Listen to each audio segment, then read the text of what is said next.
Goodbye and unwelcome, none of many. This is the Bizarro multiverse where the worlds of nerds unmeet. I am Bizarro Joel, your not host. I had a feeling you were gonna do that when I saw your Bizarro shirt. After 141 episodes, Matt, we got to do something to spice up this game that is podcasting weekly. And this was what I had for this week. This was my Hail Mary play. You should have told me you're doing that, and what I would have done was I would have changed our little video boxes around, but kept our Oh, little like Twitter tags the same. just to really go with it. Yeah.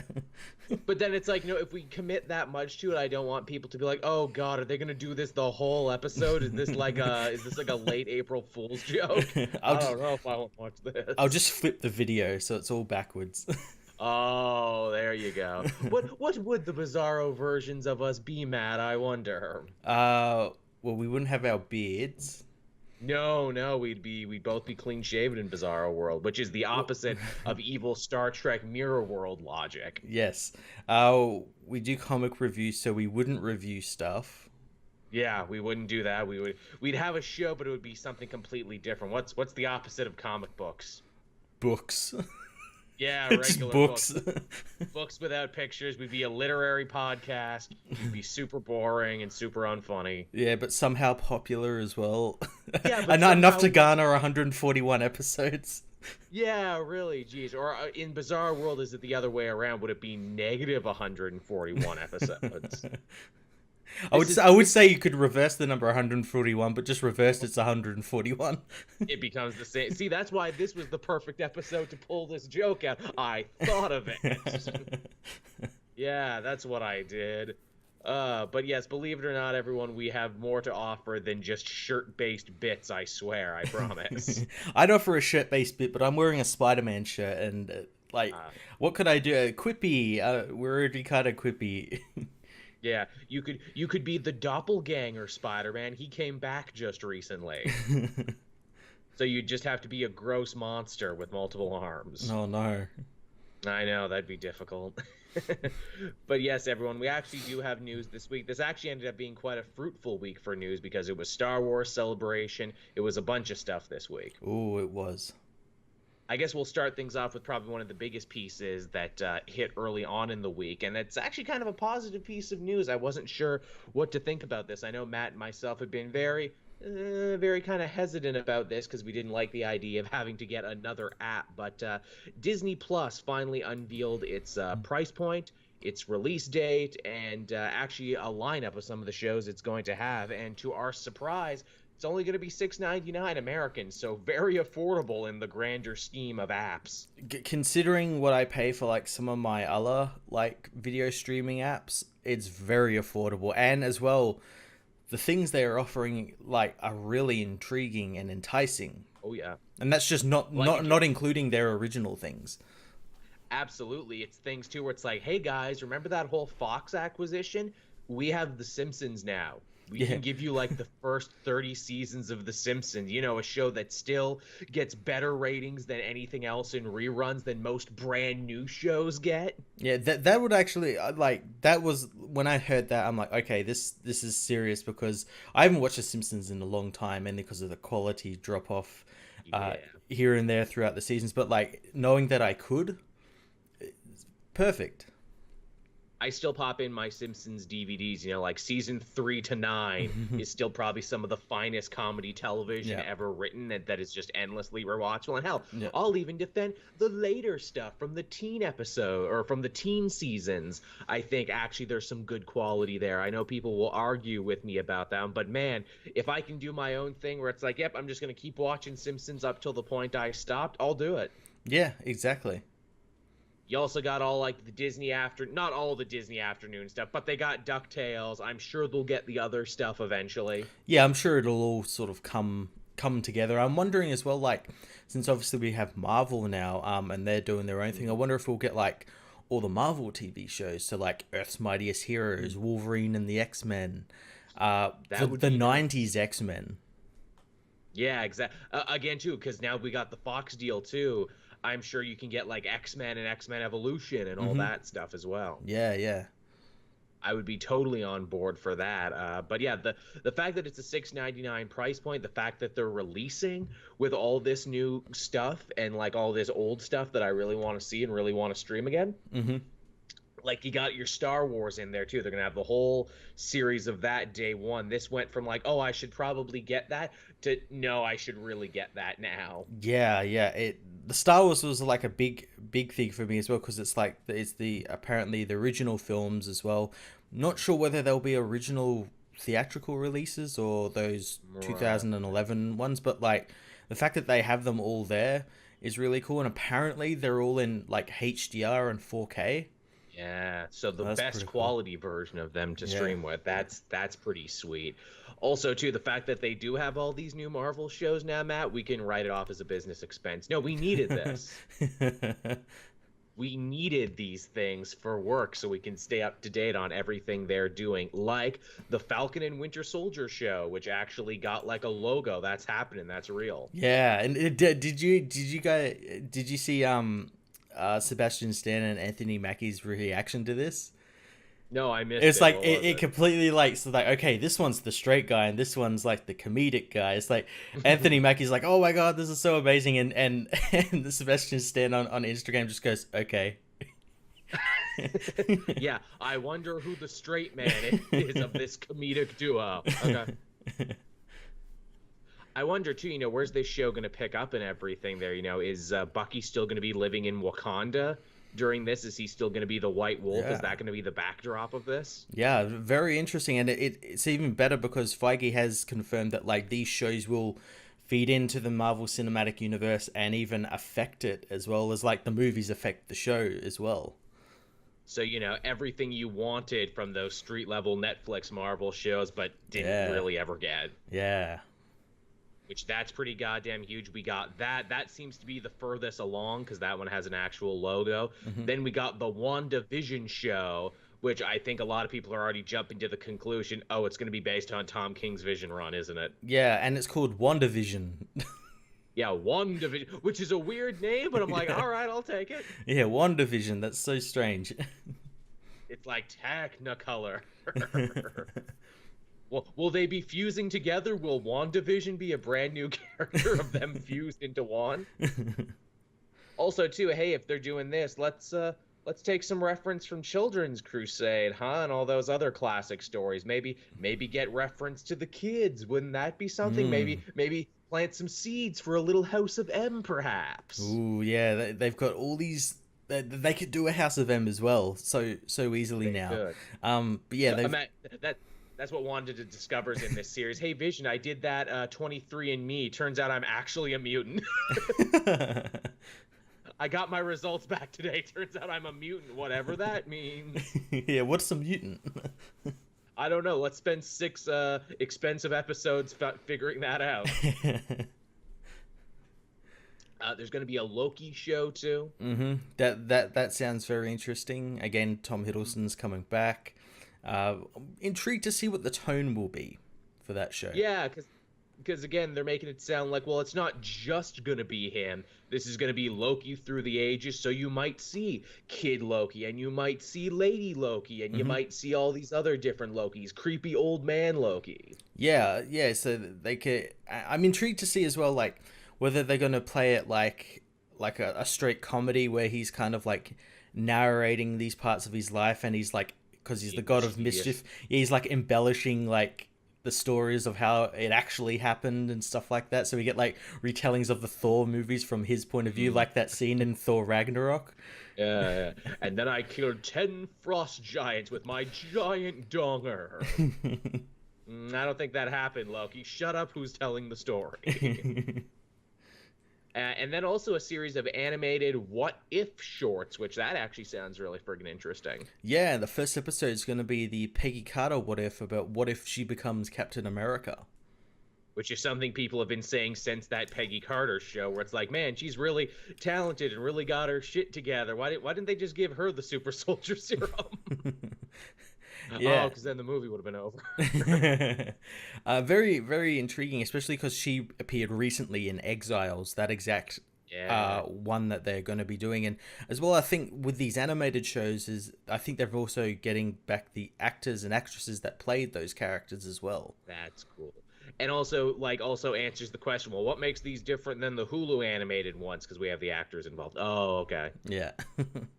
I wonder, well, I guess because they're what ifs, we don't have to. But I'm like, will we be seeing any crossover between these and the Hulu shows? If they're successful. And speaking of Hulu, too, someone actually brought this up on Twitter, and I'm glad they did. Between this Disney Plus thing, between Hulu and between ESPN Plus, Disney now holds like the biggest stake in streaming of any company, which should really Wow. come as no surprise to anyone. And you can get each one individually, but apparently at the press conference for Disney Plus, they did float around the idea of getting you to like pay slightly less if you get all three together as part of a package. Yeah, and I think they also mentioned that, like, oh, you don't have to pay monthly, you could pay for a whole year. And I'm like, that really, like, speaks to me. I like doing that sort of stuff, so I Same. don't have to pay monthly. That's what I do for my PlayStation Plus. It sounds about the same, and that's basically what they're saying. Look, pay $6.99 a month, or pay $6.95 or $69.95 in one lump sum. Yeah. They also said the app will be coming to all tablets, phones, devices, and yes, they're working out deals with PlayStation right now, which is good because my PlayStation 4 is the entertainment hub of my living room. Yep. Everything is hooked up into that. I really Yep. like being able to watch things off my PlayStation. Yeah, that's game changing as well if they can do all that sort of stuff and get it all out around the time they actually launch the thing in November. Yeah, which is not that far away, all things considered, No. now, because you and I come from Canada and Australia, respectively. They've been sure to be like, all right, sorry, sorry, Aussies, sorry, you snow Canuck monkeys, you don't get it till a year later, if that. Well, here they had like a roadmap, but it was like really confusing It was. because it seemed to seek to imply that we're both getting it like at launch or like not long after launch. But then Yeah. also, like, it also implied that, we'll probably get it within that year, before the end of this year or the start of Yeah. next year. It was so strange. The wording, I think, was purposely misleading because companies do this all the time to make it vague and confusing to try and trick consumers. Yeah. So they say, oh, well, U.S. or North America, USA gets it first, and then the rest of North America later. And I'm like, Canada's fucking in North America. What are you? just say America gets it first, and then like Mexico's down there too. It's like, what about us? Like, well, Latin America and Australia, you're in there with Pacific Asia too, and we'll get to you eventually, and just And I'm like, fine, whatever, I'll wait. At least you're actually telling me when it's coming here. Unlike the DC Universe app, where it's like, when's that coming to Canada? Sometime, we don't know. They were all gung-ho about talking about that. Then they just stopped. Yeah, and it was right around the time everyone sort of was kind of lukewarm on Titans. Kind of strange that. How about that? Boy, Doom Patrol is good. Hey, boy, is it ever. Like, Doom Patrol is almost worth it. I don't know if it's worth getting the whole app for just that and Young Justice, but, we're not talking about that. We're talking about this app. Yeah. One app at a time. One question they did not answer, and I wish they did, is it like Netflix to the point where I can, like, have a couple people on my account? Or do I need to get people other accounts? Because I know my mom will want a piece of this, and my mom's on my Netflix right now. Because, you can get, like, little things if you pay a certain amount. I hope that's the case. I would imagine they'd be limiting their market if they didn't have, like, only one account per person. I'd imagine they maybe pay, like a couple of dollars more and you get, like, you can have it stream on 3 screens at the same time or something. If you get the silver account. Yeah. And I'm sure everyone's either knows a person who does this or is the person who's the victim of this. You give your Netflix password out to one person, and before you know it, everyone in your family is piggybacking on your Netflix. Yep. And then you get into a fight with that person over Thanksgiving, and then they turn off the Netflix, and it's like, oh, so that's how it's gonna be, huh? Now that's how you're gonna play me. Well, fine. I can get my own goddamn Netflix, and the first 60 days are free. And it takes it right out of my PayPal, and that's how I get paid working on the internet, so it's fine. I'll start being a guy who pays for my own Netflix. But yeah, I hope they do something similar, because I could see that being like a boneheaded Disney idea that they have to eventually work out. To be like, oh, people like being able to go on this as a family, huh? You don't say. Mm-hmm. But yeah, real strong stuff they seem to be offering right out of the gate, and promising as of day one. Yeah, yeah. A lot of that's superhero Marvel stuff. A lot of that is Star Wars stuff, which we will talk about later on. We just had a couple more stories I wanted to work through before we eventually turned over to the Star Wars portion of the news, which I feel will be the rest of the show. But some other stuff that ended up coming out this week. Marvel, very strangely and out of the blue on their Twitter feed, announced a possible new summer event coming in July, and it's called Acts of Evil. Yeah, I really wish they did this like closer to the end of War of Realms. I know, right? I always hate it when they do that. It's like, don't tell me about the next one when we're still in the middle of this one. Now, the font, too, and just the acts of obviously led a bunch of hardcore Marvel fans, myself included, to believe, oh, is this a sequel / updating of the old Acts of Vengeance event from back in the day? Do you remember what Acts of Vengeance was about there, Matt? Vaguely. Acts of Vengeance, if you needed a refresher, was a really clever concept that I really wish Marvel would have kept doing. Basically, it's all the biggest villains get together and say, look, we have had no luck fighting our own heroes individually, so let's trade. So, hey, Magneto, how about you go fuck with Spider-Man for a bit? And hey, Kingpin, how about you go mess with the X-Men for a bit? Let's see how that works. So if this could definitely be a sequel, I'd love it if it was like turned on its head, where it's like the heroes decide to switch up villains, and to be like, all right, who would fit better in that mold? yeah. That would be funny. I would like that. But yeah, Acts of Evil. A lot of people too were very quick to say, oh, doesn't that sound very close to what is it, DC's Villains Month or Year of the Villain that is also happening around the same time? Mm-hmm. The answer is yeah, probably. Again, we kind of know what Year of the Villain is about. We don't really know what Acts of Evil is about. Yeah, and also like, but for the last couple of months, Marvel and DC have basically been like kind of doing the same thing. Yeah, I mean, just look at Avengers there for a little bit. Oh, when it's God.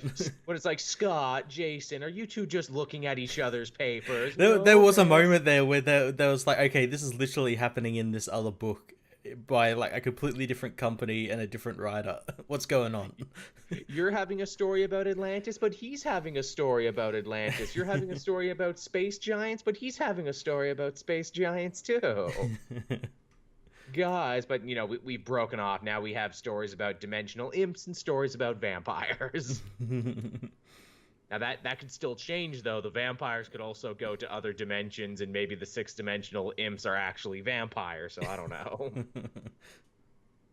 It could still change. But yeah, that's Acts of Evil. I kind of feel like me and people like me wished this event into the ether, because we've been talking about it forever, being like, man, remember Acts of Vengeance? They should do something with that. Your like midnight rituals in like the cemeteries paid off. Finally, all that goat's blood I drank, they finally did it. Man, wish I had just written that story. Maybe they could have paid me for it. Instead of the nothing that I'm getting now. And our next story here, Matt, is something I didn't think we'd talk about, because I've kind of written off the show, but talking about it let me be a bit of a stinker online, and, you know, I always love the opportunity to do that.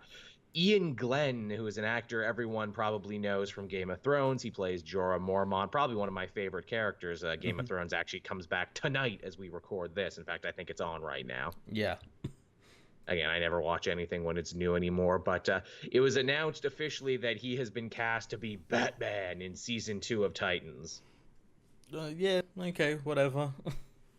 A lot of people were quick to say, but isn't he too old for that role? To which I responded, yeah, you're right. You know, you wouldn't want a Batman that's too old for the role. That would just seem out of place. But oh, wait, this is the Teen Titans show where they murder people and swear all the time, and everything is wrong. So I'm sure an old Batman won't seem out of place in a show where literally everything else is wrong and out of place. Yeah, and in a universe where the Batman is being portrayed as like an old like killer, basically. Yeah. So there you go. Yeah, perfect casting in that regards. It's a very Titans decision, is what it is. The sad thing is that they turned around that season 2 so quickly. I'm sure none of like the goodwill from like Doom Patrol will seep into it and be like, oh well, maybe we should do it this way or not. Yeah. I don't have really any hope for season 2 of it because it happens like almost immediately after season 1 finished. They're like, okay, we're in production. There was like none of that buffer time where they can be like, okay, people like Doom Patrol, so let's like move in that direction. Yeah, guess not. Nope. Hey, you know what you do for season 3? You kill off this grim, dark, shitty, unlikable cast, and then you kind of do what they did in the comics for a little bit. It's like, okay, here's 4 new Teen Titans, is what it is, and they're like very different, and then you build from there. There you go. That's the only way. You need to shoot Dick Grayson in the head, and he's going to become Rick Grayson, who, in a weird act of reversal, is actually a good character. Yeah, wow, holy shit. Man, speaking of Rick Grayson, I was looking at the covers for Year of the Villain and what's going to be happening there. So by July, he's still going to be fucking Rick Grayson for some reason. but you know what villain they're bringing back? Who? They're bringing back Talon, but not just any Talon, the original Talon from Night of Owls, who we found out that Talon is actually like Dick Grayson's like great-great-grandfather or some shit. Oh. I hope that Talon just slaps the shit out of him. It's like, no, your name is Dick. Stop being stupid.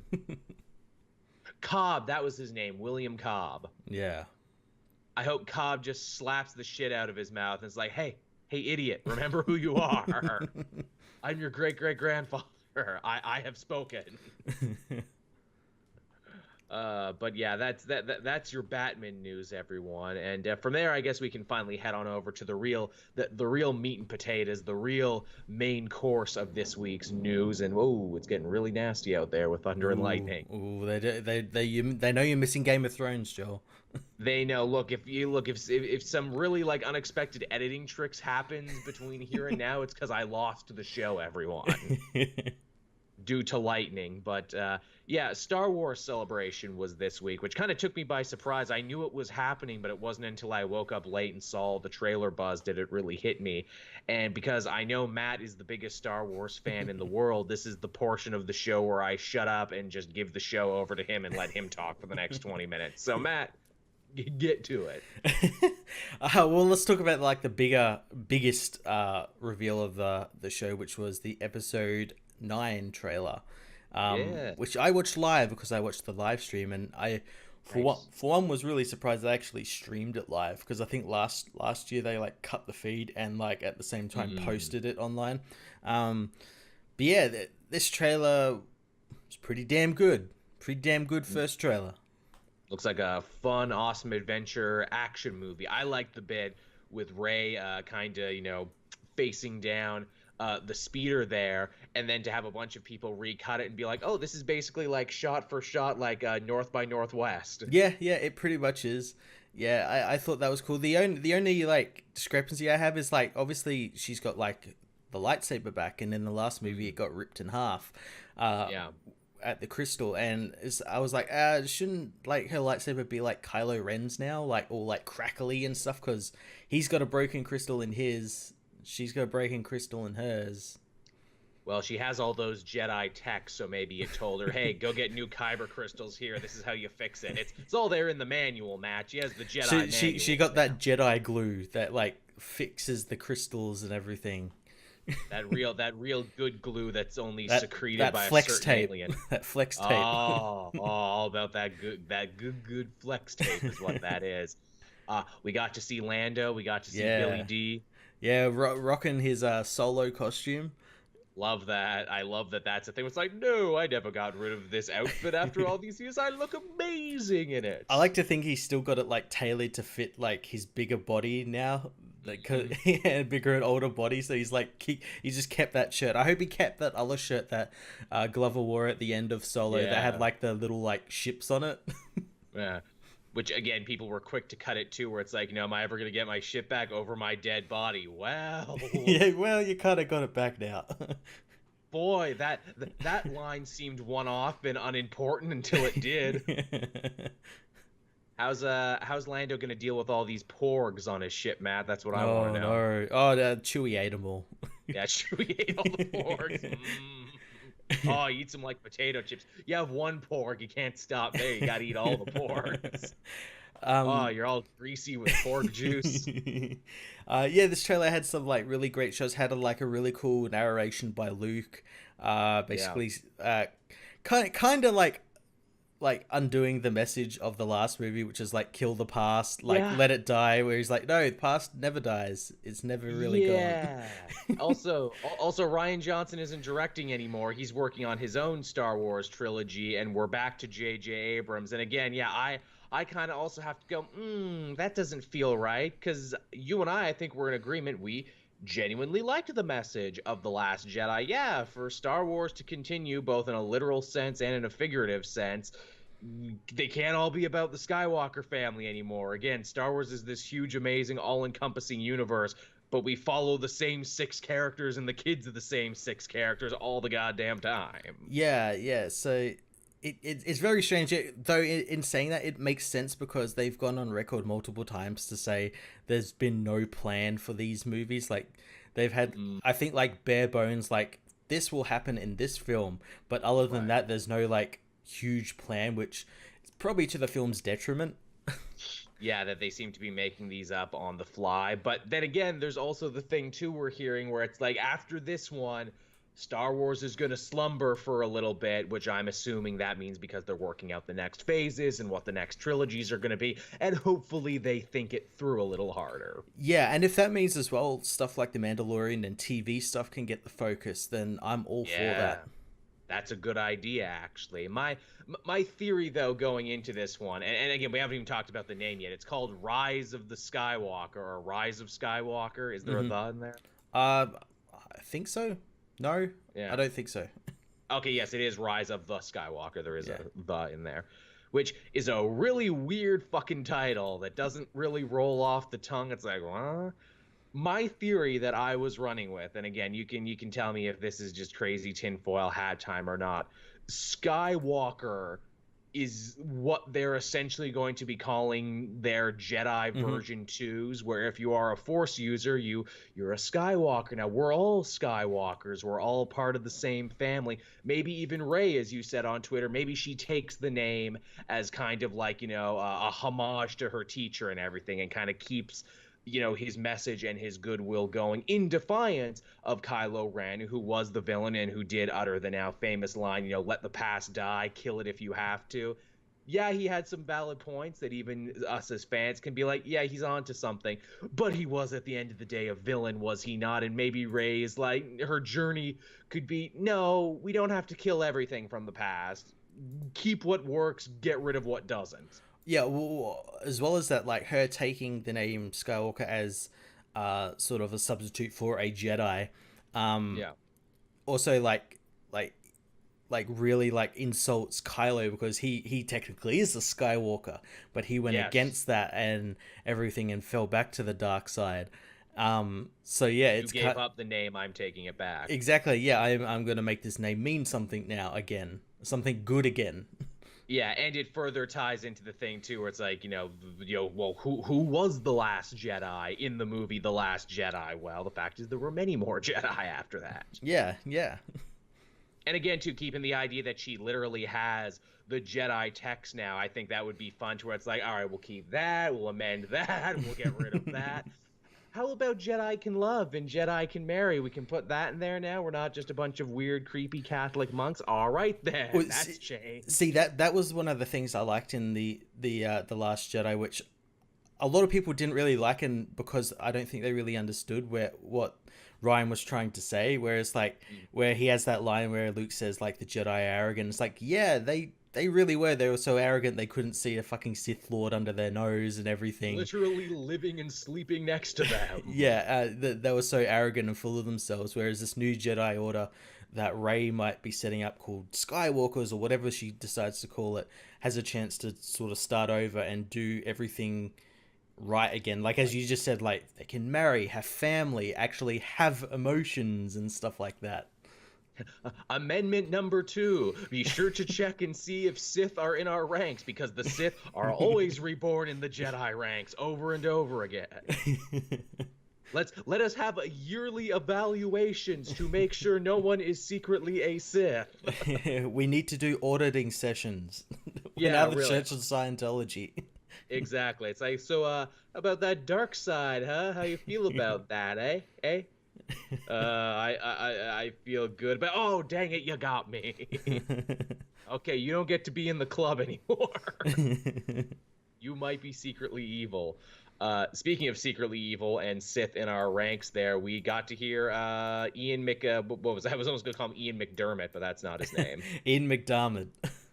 Ian McDermott, yeah, there, yeah, Dermot. He's Dermot Mulrooney, yeah, but yeah, Ian McDermott back again doing the Emperor laugh. So potentially the Emperor is gonna be in this too now. Oh, he is. J.J. Abrams confirmed that he is in the film. Of course, we don't know how.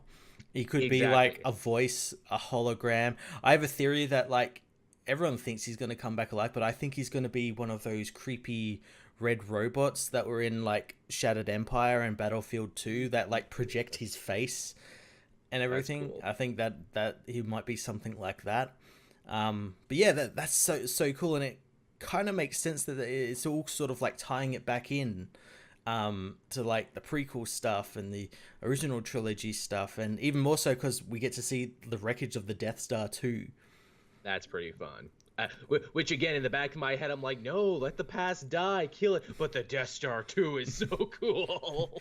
What's even better is that's like an unused concept from Episode 7, because in Episode 7 they were going to have the character who would become Rey like diving into the wreck of the Death Star 2 for something. We don't know what. So I'm guessing they're bringing that plot point back in this film. Yeah, you were saying in general there was a lot of scenes here that looked like they were reused from Episode 7. Yeah, or like, yeah, the concepts of them and everything. Yeah, really cool. Yeah, kind of a smart idea. My genuine hope is that, you know, they keep truer to a lot of the good ideas from The Last Jedi, and that this trailer might actually be something of a swerve, because, you know, it's all the regular offenders, all the, let's be generous and call them internet piss babies, who have cultivated a cult and brand around the hating of Star Wars and its current direction. They were all shut the hell up about this trailer, weren't they? Yeah. I mean, I'm sure it's only a matter of time. I haven't been on YouTube yet today. I'm sure it's only a matter of time before we start to see videos with titles like, is the Rise of the Skywalker already doomed? Has the trailer already ruined the franchise? No. No. Short answer, no. Long answer, no, and shut up. But I know you won't, because again, as we've seen, hating Star Wars has become a very profitable cottage industry. Matt, let's start our own cottage industry, liking Star Wars. Yeah. Oh, I don't know whether that'll take off, Joel. I don't know, man. It's a hard sell. It's a bold new direction. No one's ever tried it before. Liking a thing. But yeah, that was that piece of news there. That was the trailer. Looks cool. I'm excited. I like that it's gonna be a Christmas movie again. Yeah, I like that Star Wars is Christmas. They should have just let Solo be like last year's Christmas film. I think it would have benefited greatly from it. Agreed. I think we can all agree on that. People are free. People want to do stuff. Star Wars is such a beautiful franchise because it bridges so many gaps between so many generations. They've all had their Star Wars, and I think it's cool that we can all come together in the spirit of the season and share the Force together. And in a million years from now, when all the lore and history have fused together, they'll be like, yes, and on Earth millions of years ago, people came together on December 25th to celebrate the birth of Luke Skywalker, who gave them the Force Bible, which was the largest religion on Earth at the time, so say our records. like that bit in the Orville there when they're like, yes, they used crude shorthand which we have deciphered. But yeah, I'm excited for it. It looks good. I'm happy about it, but then again, I was always going to be happy about it. Yeah, it looks so damn awesome. Yeah, because I do not live and die by the success or not success of Star Wars. I take them as a fun movie that I get to see sometimes, and Yeah, sometimes I don't like it, but a lot of the time I do. yeah. Now, what else did we want to talk about next? Because there was a lot of Star Wars news. Or you can talk briefly about the Star Wars game that got announced. Yeah, again, my general consensus when it comes to games is no gameplay, no hype. But Yeah, they had a trailer, finally, which is a nice change of pace from like the last like what 5 years where there's been nothing. yeah. Trailer for Jedi Fallen Order, the new next generation or this generation as well. Single player, apparently, uh, Melee focused. RPG Star Wars game. Hmm. And it's about a Jedi who is in hiding during after Order 66. He gets found out. They send the Inquisitors after him, and yeah, Yeah. that's where you play. It was really cool as well seeing after reading like Charles Soule's Star Wars book, seeing the Hmm. Inquisitors that he made Yeah, that's fun. introduced into this game, like the second sister. I thought that was pretty cool. It's nice to see the canon paying off. Where they're like, no, the comics are important canon. Look, it's getting represented everywhere. In fact, Yeah. we get Purge Troopers later on, which Charles Soule also invented and was Yep. also happy about. Yeah, yeah, Purge Troopers, all this really cool stuff. It does look pretty cool, but again, I'm like, it's EA.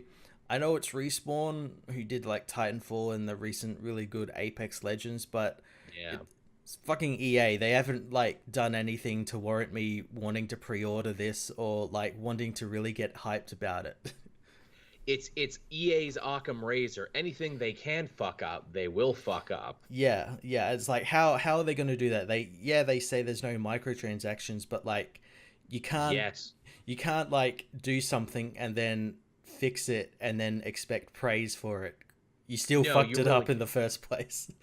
and I really don't like this like like weird idea and this weird like consensus that's online where it's like, well, if you want to see good strong single player experiences continue to come out in the gamosphere, you have to buy Star Wars Fallen Order right away because we're EA and we say you have to. It's like, well, what about Sekiro and Devil May Cry and The Witcher and all these other games that have come out have been strong single player focused, no DLC, no frills bullshit that has been really popular and really sold well. Yeah, well, those weren't EA though, so if you only care about Star Wars, you have to be sure to buy this and only other EA games. Yeah, and also it's single player game. You don't have to rush out and buy it because there's no multiplayer for you to like fall behind on or whatever. Yeah. You could just buy it at your pace.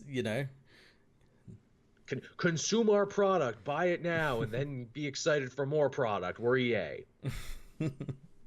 Again, anytime you buy something from EA, it really does feel like you're getting into a relationship with like an abusive ex. It's like, well, they hit me last time, but maybe this time will be different.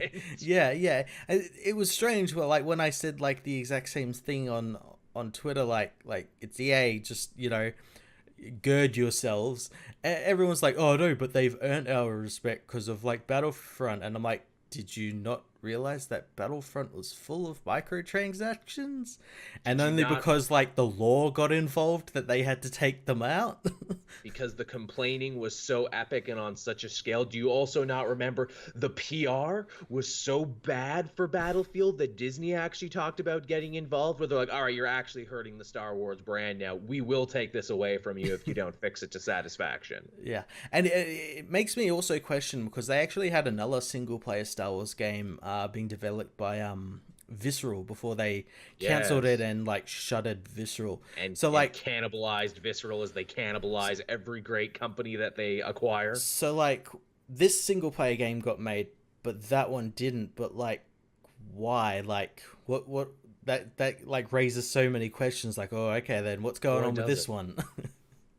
Also too, these games look a little similar in a lot of ways, kind of Star Wars but the grungier side of Star Wars. And parkour looks to be a big part here because there's the bit where you see our Jedi Padawan like doing the video game wall run that Hmm. so many video game characters do, but I have the Force to pull me closer. Yeah, yeah. So I think it's taking inspiration from other single player games, good single player games like God of Yeah. War, Sekiro, all those ones. But yeah, kind of got to wonder like why couldn't they just do something a bit different?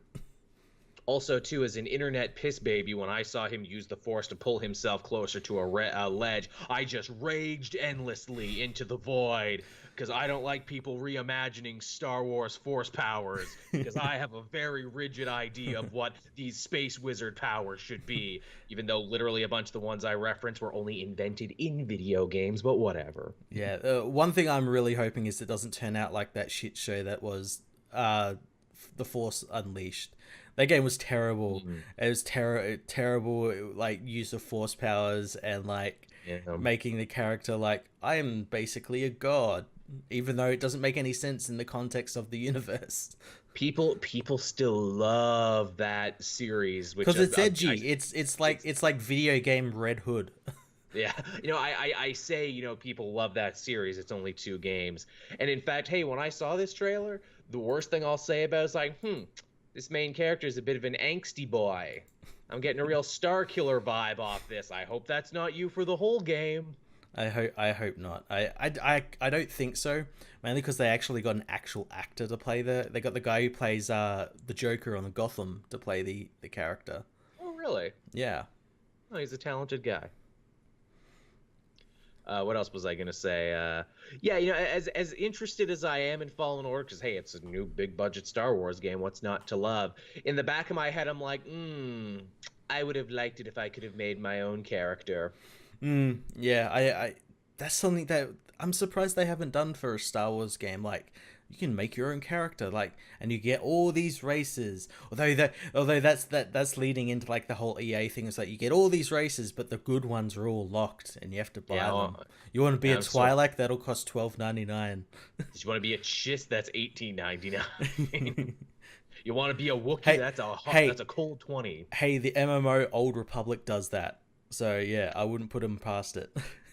That's the other thing too, where it's like, oh, new Star Wars game, awesome, this looks cool, but it's not a new Knights of the Old Republic, so. Would you even want a new old Knights of the Old Republic from BioWare, the people responsible for Mass Effect Andromeda and Anthem? I mean, if they were actually allowed to do their jobs for once and not have to rush out a product to meet shareholder things, if they were actually allowed to make art again. That won't ever happen. They're owned by EA. Again, you signed away your right to make art the second you signed on the dotted line. For a billion-year contract. Yeah, and it's crunch time again, motherfuckers. Get crunching. That's sad.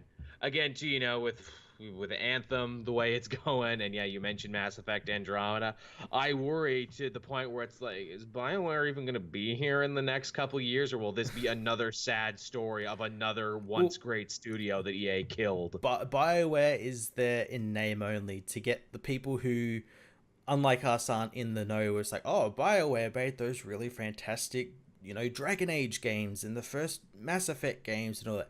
I guess to get those people. The doctors had already left, yeah. Yeah, it's just like a husk. In name on. Well, where did the doctors go after they left? Did they start another company? That's usually how it goes. I know one of the guys behind Mass Effect retired, I think. Right. I'm not sure about the other ones. Yeah, because I guess they've been making games for a long time. Yeah. Hey, what about Obsidian? Obsidian's doing pretty good these days with the Outer World. Maybe Obsidian can make our Star Wars RPG. That'd be fun. I like New Vegas. I liked those South Park RPGs they made. Yeah, they were pretty good. Yeah, they were pretty good. Give them the Star Wars license. They probably won't because they're like, they don't have enough money. They can't afford it. Yeah, they're peasants. Yeah, only a massive megacorp like EA could afford this license. Then Obsidian will be like, fine, we'll make our own Star Wars with blackjack and hookers. That's what the Outer World is. We'll make our own Fallout. And then we'll really spite you with it to be like the original creators of Fallout. Yeah, so that was the video game news there. We'll probably talk about this more as we get closer and we see more footage of it. What else did you have, Matt, in the big Star Wars Celebration rollout? We got a new trailer and a bunch of new info for the Clone Wars Season 7. Yeah. Which, you know what? I remember when I heard they were doing another season of Clone Wars, it was like when Rebels was just wrapping up, and I was kind of cold on the idea because I'm like, oh, we're doubling back now. All right, I mean, I guess you had more ideas. That cynicism was put to rest when I actually saw the trailer because I'm like, oh, these are actually some stories pretty worth telling because it's more about Ahsoka now, it's more about Rex, it's more about the characters that we've actually been following through Yeah. this animated series. Yeah, this seems like it's going to be a definitive ending for the series, and for a lot of these characters besides like Rex and that going on into Rebels and everything. But yeah, the season 6 or season 7, I'm not really sure because I don't know whether they count those lost episodes that Netflix made. I'm not too Right. sure how it counts, but it's being made of 3 arcs: the Ahsoka's Journey, the Bad Batch, and the Siege of Mandalore. And what's really cool is they all look like they're feeding into each other. They do. So it looks like we have Ahsoka coming back, and then they go on to the Bad Batch stuff, which leads into the Siege of Mandalore stuff. It looks awesome. It looks really cool. It looks like they've updated the animation as well because everything It does. looks like so much better. It looks really nice, and that's the other thing that got me where it's like, oh, you've really mastered this technology now. And even just the storytelling potential, and also I'm sure Disney is more interested now than ever to being like, yo, we got to fill the cracks of continuity now. We've inherited this whole giant series. What do you think? We're not going to fill in the blanks on this one with everything we can? Yeah, yeah, and I think these as well were like because they like before when the show was originally finished and everything, they did release like the unaired arcs like in like animatics and stuff, and that's what some of these are actually from Based on, yeah. and I think they were like the most popular ones, or like ones that people were actually wanted to see, as well as like people like Dave Filoni wanted to finish those stories. Right, I remember him saying at a convention where it's like, yeah, if we have got it another season, you would have seen like Ahsoka going underground and basically becoming like a freedom fighter vigilante in the darker sides of the Star Wars streets. And I'm like, oh, that sounds fun. And then it's like, oh, here's the Bad Batch. Here's like a bunch of clone troopers that are kind of like half formed and everything. Yeah, half formed and like an elite squad sort of thing. They look really cool in that trailer. We only get to see a little bit of them, but they look really cool. They really, really do. And then, of course, the Siege of Mandalore. I'm sure that will be important, too, because we're getting the Mandalore show. And it's like, well, how did we get from here to there? Well, we'll show you. Yeah, I think they'll... I don't think they'll bridge the gap, mainly because it's, like, cartoons and live action. Yeah. But, like, yeah, there probably will be things in there that will pay off in Mandalorian, or, like, things that will be referenced, at least.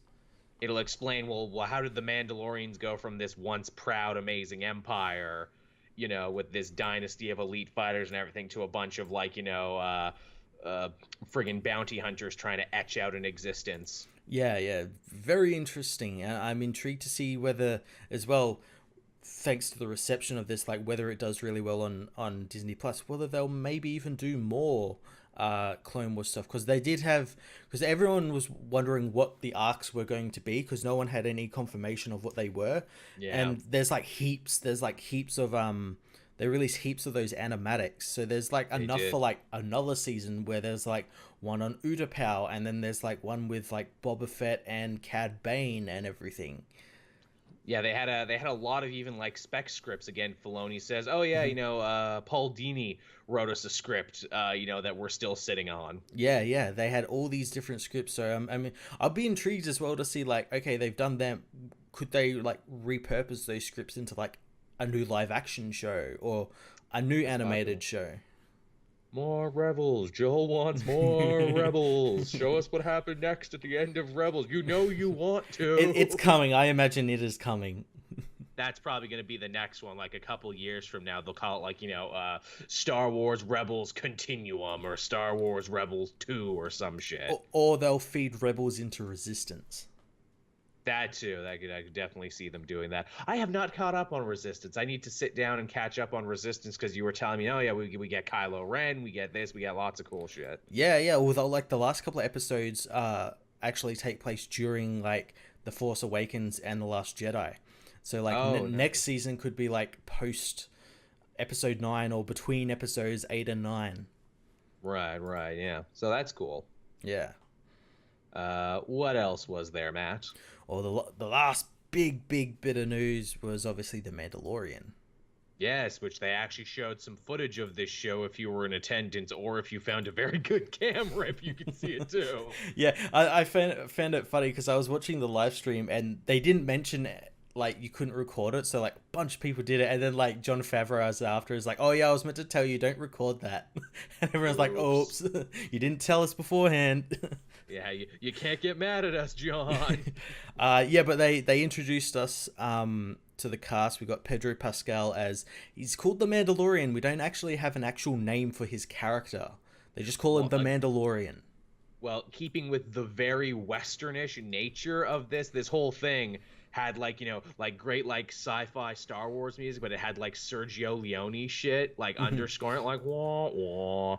I'm gonna guess they are gonna call him the Mandalorian because it's like the man with no name. He's the space version of the man with no name. Yeah, he's just like a lone gunfighter basically. Yeah, that guy, get me the Mandalorian. No, but the man, the one. Yeah, we have Gina Carano playing Cara Dune, who is apparently an ex-rebel shock trooper.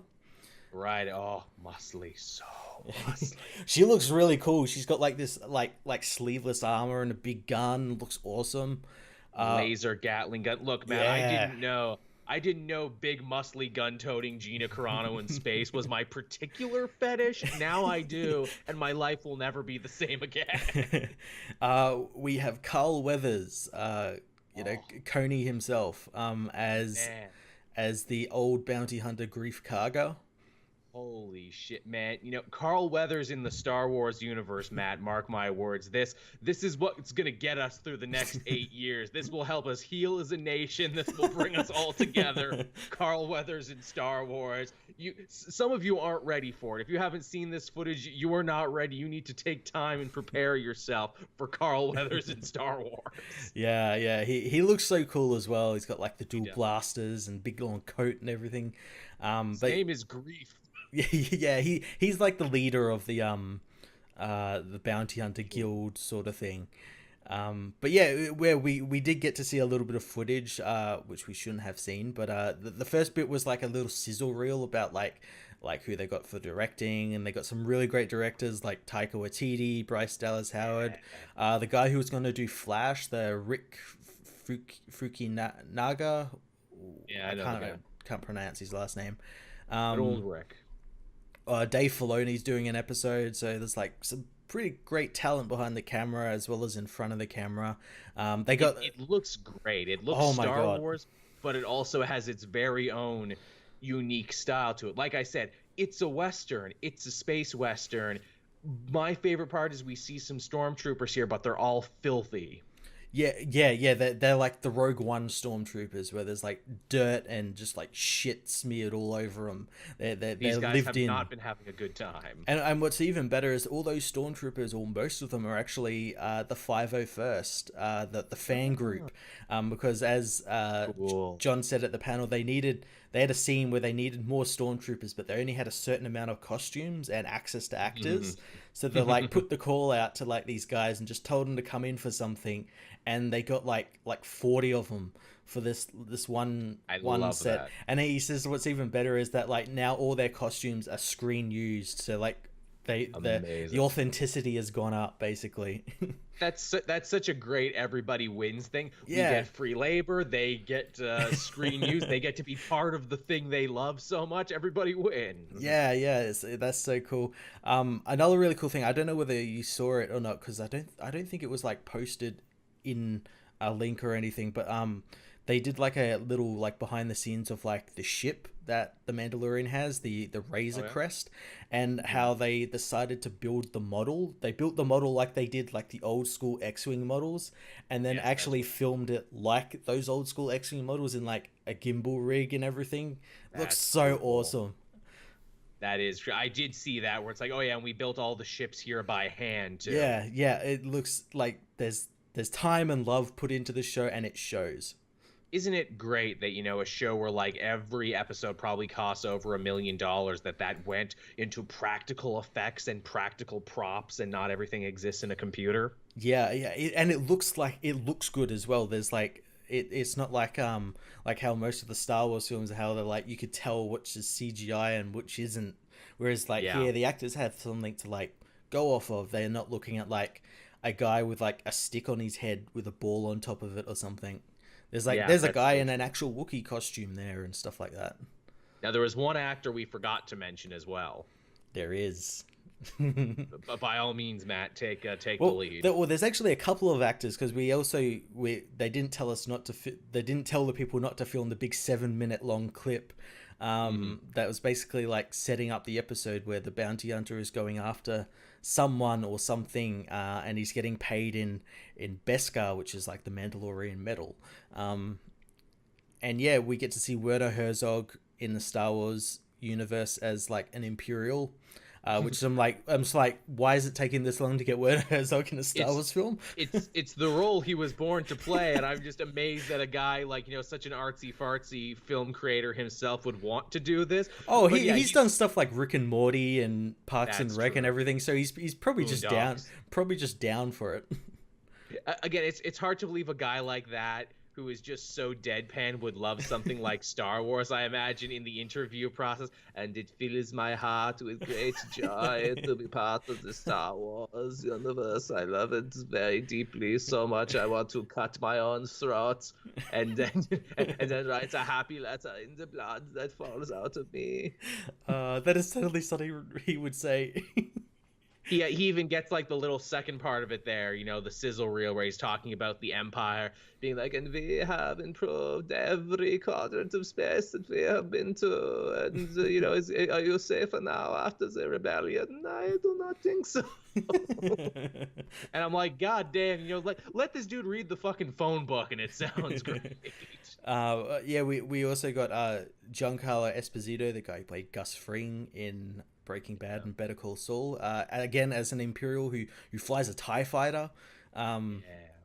We also this is like one of those moments is like, what the fuck's going on? They got Bill Burr to play a bounty hunter who has like a shoulder cannon. I'm like, oh yes, that's perfect, and I hope he keeps his accent. Yeah. He's just whining about everything. Yeah, my credits, fucking warp drive. Yeah. Perfect. We should kill that Gungan and we should bury him under the prison is what we should do. That's what we should do. Yeah. And that's how you do a Bill Burr impression every time. Hey, you just get like that. Yeah, what a weird, wonderful, eclectic cast they got of like really, really talented performers. Yeah, and just as well as the actors, like just in that little clip, we got to see like Twi'leks, and like I'm fairly certain the bounty hunter protocol droid Forloom was there. We saw Dewbacks. We saw a colloquian monkey lizard, the thing that Salacious Crumb is being cooked on a spit. I love that. I'm like, you can eat Salacious Crumb? What does it taste like? It tastes like greed. It gives you the giggles every time you eat it. It's good. We saw Dewbacks. We saw sandcrawlers, Jawas, all this really cool stuff, and the action as well. The little bits of action we saw in it looked so damn good. It was like really good, high quality fighting, and I'm like, man, this is winning me over. This is ticking all my boxes. Yeah, I wanted to get Disney Plus beforehand, but like just this show alone would be like worth it. And it's gonna be their first day, and part of me too, in my own fan mind, I'm like, is this too dark and mature to be a Star Wars show? Should Star Wars maybe be aiming for more of a like all ages type thing? And then I'm like, well, but it is the Mandalorians, and he is a bounty hunter, and their shit's gonna be really violent, and maybe this is just the part of the show we've seen. For all we know, he gets a comedically mismatched sidekick, for all we know. Well, not only that, it's a Star Wars, it's a universe. You can tell all sorts of stories. You can have this story exist in the same universe where Jar Jar steps in the poopy. In the poopy, yeah, exactly. In fact, I'm sure this Mandalorian will kill a few Gungans by the time it's all over. Maybe that will be his partner. Oh, yeah, that's a shit. Misa, not Jar Jar. Misa, someone completely different. I do love the main Mandalorian guy, how he's just so exasperated, like he is really down on his luck and everything just sucks so hard. Yeah, and he's got to take all like shitty jobs because they don't pay well, and then and that's like a trope as well. It's like, oh, these jobs pay shitty. Oh, we've got a job here that's very dangerous and very, morally grey and everything's. I'll do it because I need the money. How very Star Wars is like, oh god, have you seen the price of fuel is going to gas up my ship? Yeah, that's another thing I'm really intrigued, because they say the show is set 5 years after Return of the Jedi, and they posit the fact that this is the little bit in the universe, probably in the 5 or 10 years between that and whenever the New Republic took over, where everything was just like the Wild West. Again, yeah. So again, like, we're gonna get to see like shit we don't really usually see, or even in these clips we see like the Empire, like stormtroopers are like mercs for hire and stuff like that. It's so cool. They're like using the stuff that they've got given from the Empire to like run little mercenary outfits and stuff like that. So cool. I've always loved that concept. And again, it's just like in real life. It's just like after World War II, where it's like there's gonna be people and planets and everything who will swear that they were better under Imperial rule, and they're not just gonna give up. Yeah. So it's going to be interesting to see all of that. Yeah. And I love that idea that, again, Herzog's character is still like, keeping to the Imperial ideology. And it's like, dude, it's dead. It's like you're like one of the guys who kept wearing gray after the Civil War. It's done. The Empire will rise again. Yeah. He's like the version of the Nazi that goes to like Argentina, like wherever he is in the Star Wars universe, that's like their version of Argentina. There's a lot of like weird like Nazi looking people here. There really are, huh? What's up with this planet? I don't know if I like this planet. Let's leave. Also, the fact too that we have a Hispanic Mandalorian is pretty great. I wonder, is he going to Judge Dredd it? Is he going to wear that helmet the entire show? Will he ever take it off? Mate, I hope he doesn't. I hope he constantly wears it. Again, keep with the theme. You are the Mandalorian. You are the man with no name. It's not important who you are under the mask. Yeah. I had a theory that, like, he's going to end up going to be, like, they're going to name him and everything. And, like, he's not an actual Mandalorian. He's just, like, using... Because other Mandalorians are in this show, so... Right. It's possible they could be like hunting him or something. He's like using the armor because he knows of like the reverence that comes with it. Like, it's like, if I just wear this armor, no one will like annoy me or like question me or anything. I can really up my street cred. I can basically do whatever I want, and he just puts on like this facade. Which, in fairness, that's what they did with what is it, Jango Fett in the newer. Did they ever square that circle in a comic or a novel? Because in Clone Wars, they very strictly say, oh, Jango Fett, he was a rebel and an outsider, and he stole that armor, and he wasn't a real Mandalorian. Yeah, I think they did, like, in some of, like, the earlier comics or something. Which that always, like, pissed me off, where it's like, really? So the most famous Mandalorian isn't even a Mandalorian? And that was a George Lucas note, too. Which gave the character something interesting, you know? I guess, but even still, it bugs me that the most famous one isn't even... an actual one anymore. Same with the Dothamirian Zabraks and everything, where it's like, wait, so you invented Zabrak just so Darth Maul could have a race, and then you invented the Dothamirians so Ventress could have a race, but now you're saying they're both from the same planet? What? The fuck? Also, it's Moraband now, not Korriban. These were three ideas he came very close together. Moraband now. Why? I said so. Yeah, I want to change it. And that's why whenever people complain about the new Disney canon, I'm like, oh, you sweet summer children. You have no idea how it was like. Yeah, you do not remember the long winter of Star Wars canon where there was tiered canons. Oh, well, this is the G canon. This comes from Lucas himself, and this is the Dark Horse canon. And this is the BioWare video game canon. They kind of work, but they kind of don't. I happily accept, even if sometimes it doesn't wholly work, one continuity to rule them all, one continuity to find them, and in the darkness find them. Thank you, Mickey Mouse. But yeah, was that it for Star Wars? Did we star all the wars, Matt? I think so. There's still another day of celebration as we're recording this, so I think like Resistance Season 2 gets like a sneak peek, or whether we actually get a trailer for that, I'm not too sure. Because even the Clone Wars, like, they didn't release that trailer officially. It was just like Right. a stream capture. That's true. They could still blow our minds tomorrow with something we weren't expecting. Yeah, but that was all for Star Wars, and that's only just like the like media stuff. That doesn't include like the comic stuff that got announced, and all the books and all that sort of stuff, which is way too much stuff. Lots of new books, lots of Tom Taylor on stuff. Rey's getting a special like Age of thing. Yeah, they're way into the whole Age of Rebellion and Resistance stuff now at the moment. Yeah, that's cool. Greg Pak's taking over the ongoing Star Wars book with Phil Noto on art. What is it? Tom Taylor is also writing the Finn one. This was announced 4 minutes ago. Yeah. He's writing all of the Age of Resistance books because there's one writer to each of the eras. Right. And Phil Noto's doing the cover, so they're gonna look great. Yeah. Well, that's cool. That's always good. Yeah. I guess, do we want to talk about what we read this week? We don't have to talk about everything, because, again, I know we've already been talking for a long time now. I'm sure this will end up being a longer show. Yeah, well, we do have some things to talk about, because there was a Tom Taylor book this week, so... Or Tom King. Tom King book, yeah. Again, always getting those two confused. Yeah, you mixed up good Tom with bad Tom.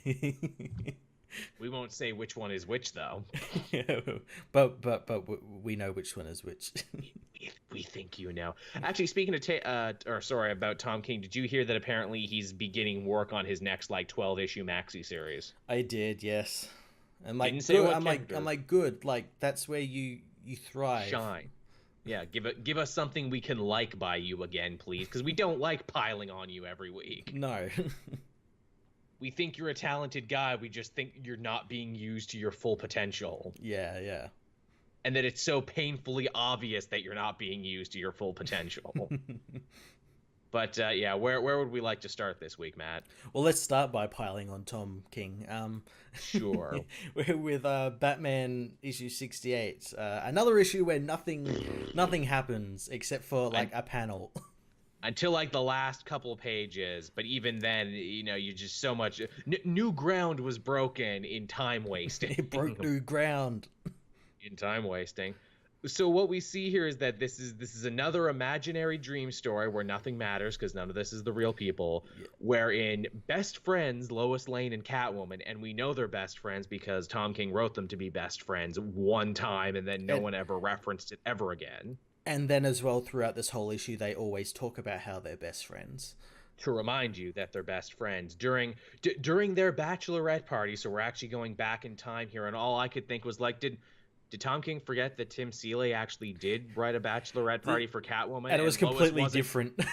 Yeah, and Lois wasn't invited because even Tim Seeley doesn't think they're friends. And not only that, it's like, This felt like Tom King going was like, well, if I was allowed to write those books, this is what I would done, and this is because I'm writing it in the main book. This is what actually happened.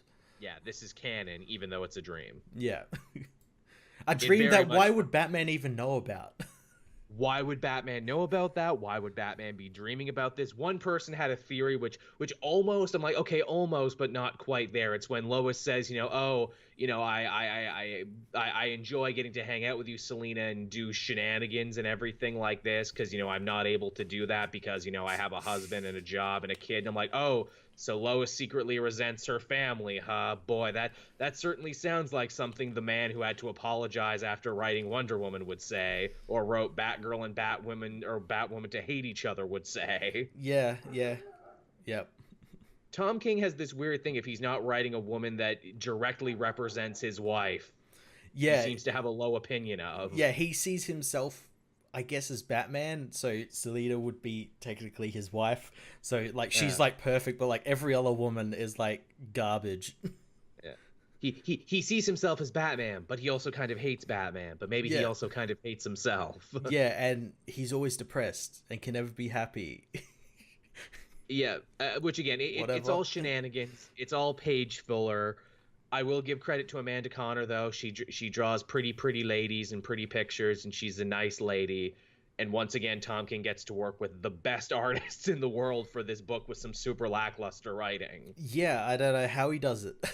He Yeah, knows how he to must sell be that bridge.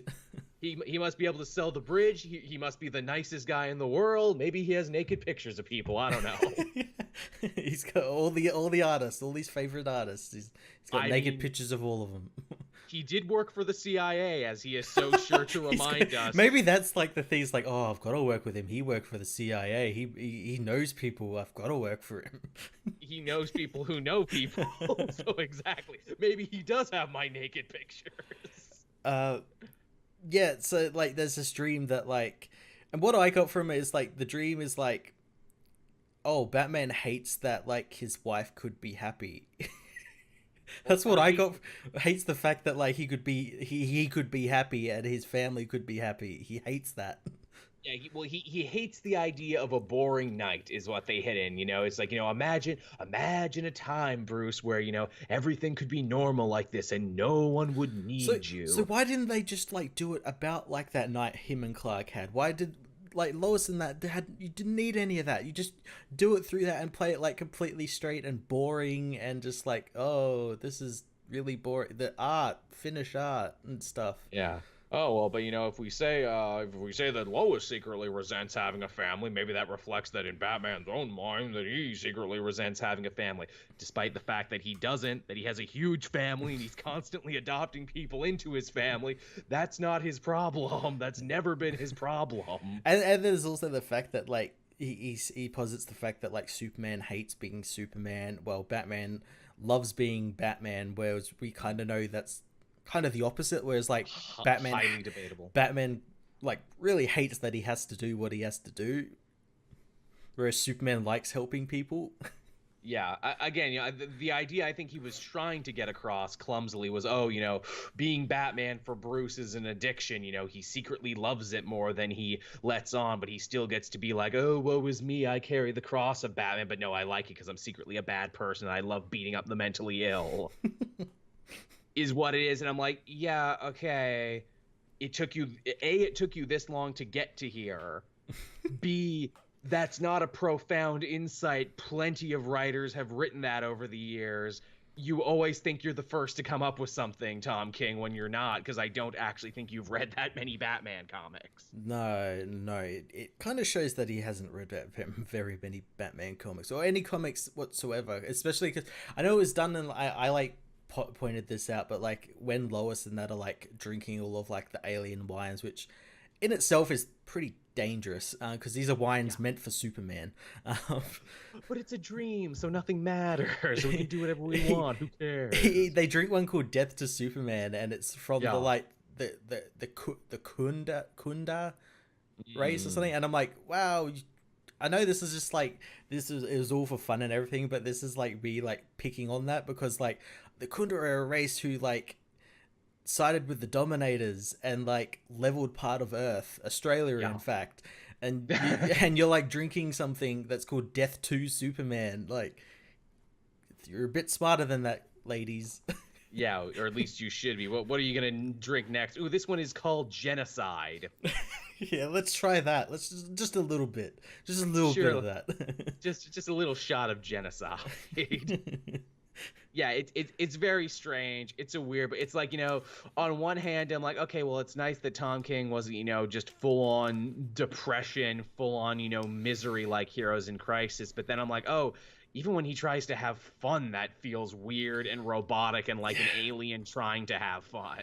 Yeah, well, I kind of compare it to like that little arc he did where like Batman and Superman took their wives to that carnival and they swapped costumes. Yeah. Like that was fun. That was good. Cute. That was fun and everything. Whereas we liked that one. This one is like so strange. I'm like, this is the wrong time to be having this sort of thing. And like again too, as everything in this arc, it feels like, wow, you're really stalling for time, aren't you? It felt like these all feel like issues that like he wanted to do as like buffers between arcs.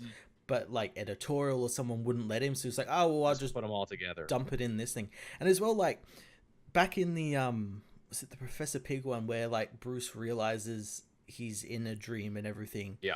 never done anything with that. Like, I thought that was going to be the point where I was like, oh, well, now, like, every other dream he goes into in each issue, he's going to realize, and slowly he's going to come out of it. Yeah, No, no. no. Like here, he realizes, again, it's in a dream, and he's like, I don't care. No, yeah, I'm also shocked that Dream Constantine was right. Oh yeah, you're in a dream machine. They're filling you with drugs. And I'm like, well, how do we know that's real? We never saw that happen. He just saw his Flashpoint dad, then nothing for months. Yeah, and as well, like, if he's in a dream, because obviously that Constantine was Batman's manifestation of him. Like, Yeah. so then Batman knows he's in a dream, so then shouldn't he want to get out of it? Yeah, again, this is a weird fighting himself where it's like, for the world's greatest detective, he's bad at detecting. Yeah. Well, yeah, but then I won't be able to do these, like, half-formed ideas in this dream arc. I gotta tide things over until we get to, I don't know, City of Bane or whatever the hell comes next. Yeah, issue 75. We still have, like, 6 issues to go. Well, no, I think after this he gets like a road trip with his Flashpoint dad, which again, I'm like, okay, what the hell is your answer? You've had multiple arcs. Why is he here? Why does he want to hurt his son now? What the hell? You better have a good answer. It's not going to be a good answer. Again, maybe I'll tie it in with Superman this week, but I want to think that whenever writers want to explain something, their new version of a wizard did it will be, because the source wall got destroyed. That this will be the new thing when you can't explain something. Oh, well, the source wall got destroyed. That's why. Oh, yeah. Okay. Yeah. Like, Bendis hand waves a huge thing this week by being like, oh, because the source wall got destroyed.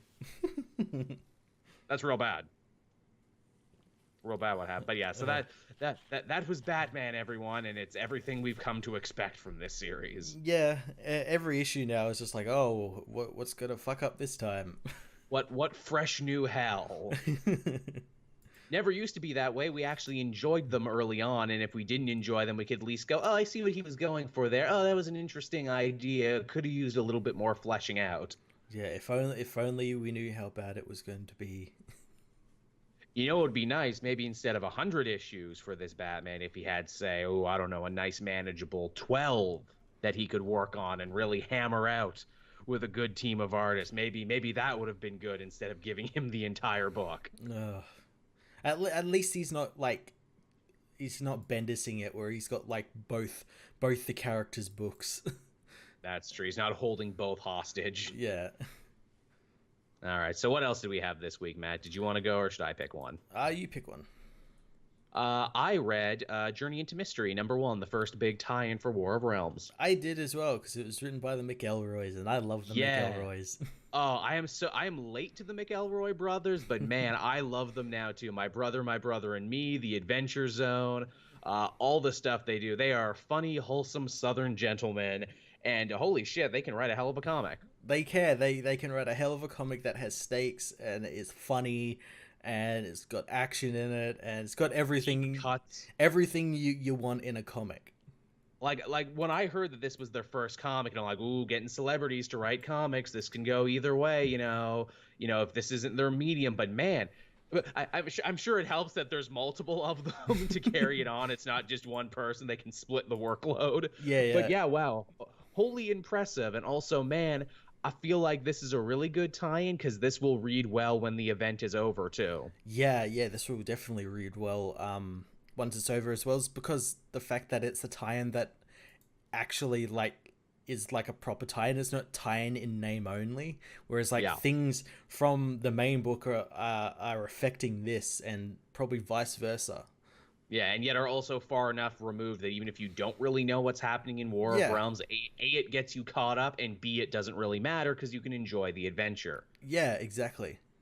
And indeed it is a road adventure. It's Boulder being tasked by his mother Freya and basically as many superheroes as he can Shanghai into this operation to go save Lausa Odin's daughter, who is the other daughter of Freya and Odin. And I'm sure some people are like, wait, they had another kid? Yes, in the pages of Angela, Agent of Asgard, which you probably didn't read, but yep, that's a character. And the fact that the Elroys knew this character existed, I'm like, hey, fucking impressive, guys. Yeah, that's very impressive.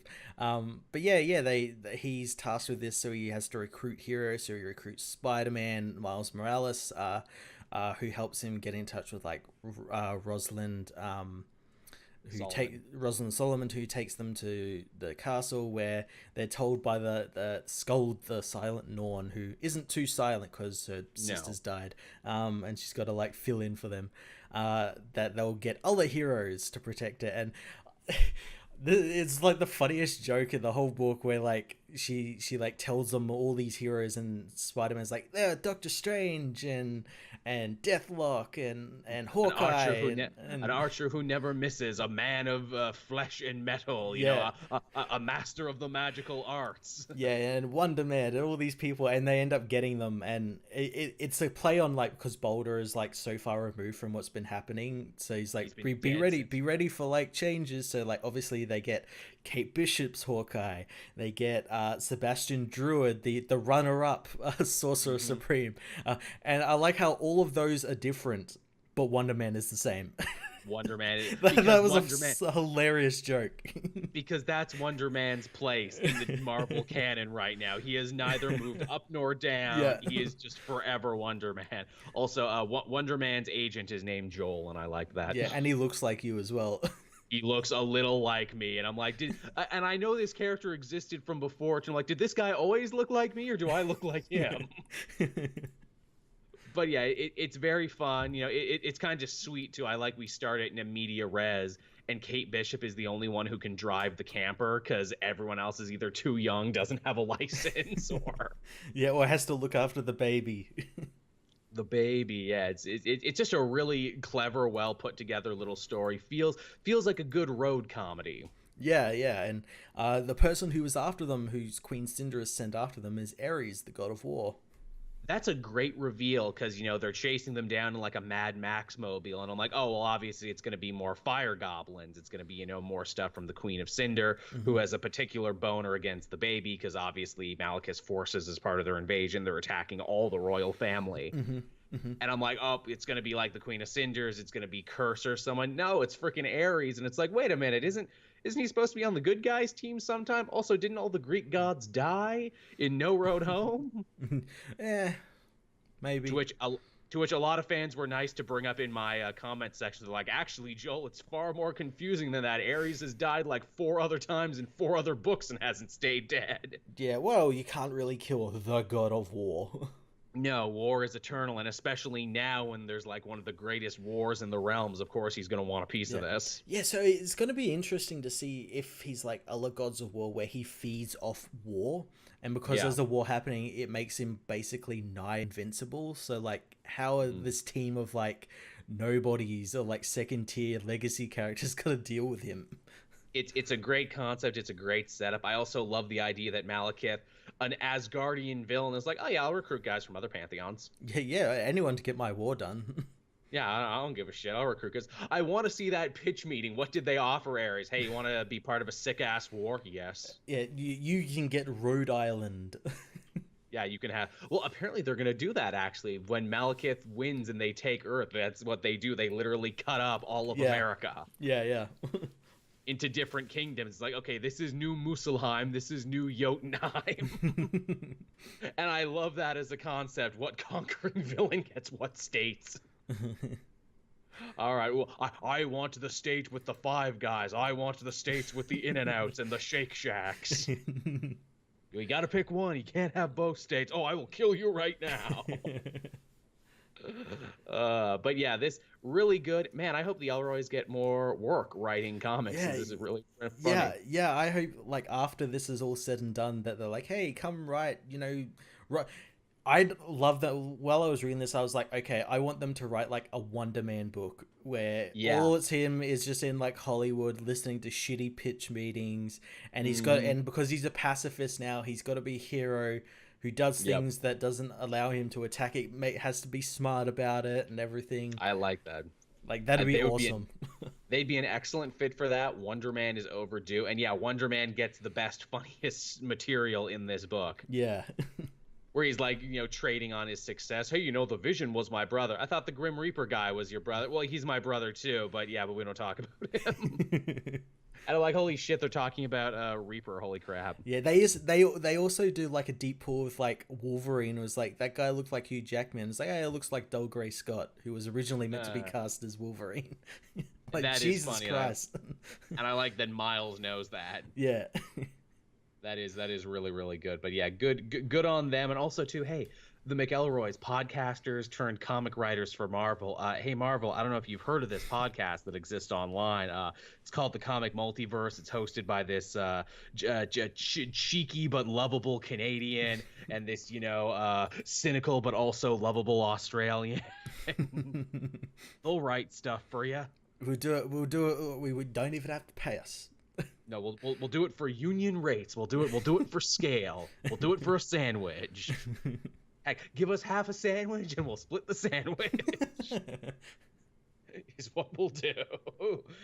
Maybe in a couple of years, Matt, after that, we can get upgraded for 2 sandwiches per comic.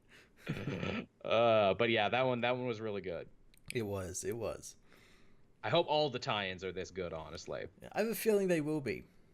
Yeah, I noticed that there was like a lot of real cynicism about the tie-ins. Like a lot of the comments I got for that video, even though I loved it to death and talked about how great it was, were a lot of people proudly proclaiming, "I will read no tie-ins from this. I have decided to read no tie-ins." And I'm like, well, sucks for you. You missed out on a really good story. Yeah, why are you here then?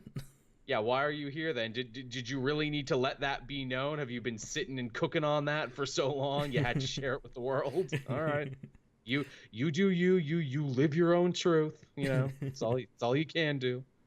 We also had Detective Comics this week as well. Yeah, a good Batman book. Yeah. The Arkham Knight cometh. Yeah, and cometh he does, as he launches his first phase of an attack on Batman, and that is kill all the bats in Gotham. That's a hell of a message to be sent, killing all the bats. Yeah, kill them all and leave them in like a kid's playground. and the Bat Cave. And Gordon, I love Gordon's like, should I be worrying about this? Is this a message for you, or is this like something the EPA should be handling? I was like, of course it's a message to me. Why wouldn't it be a message to me?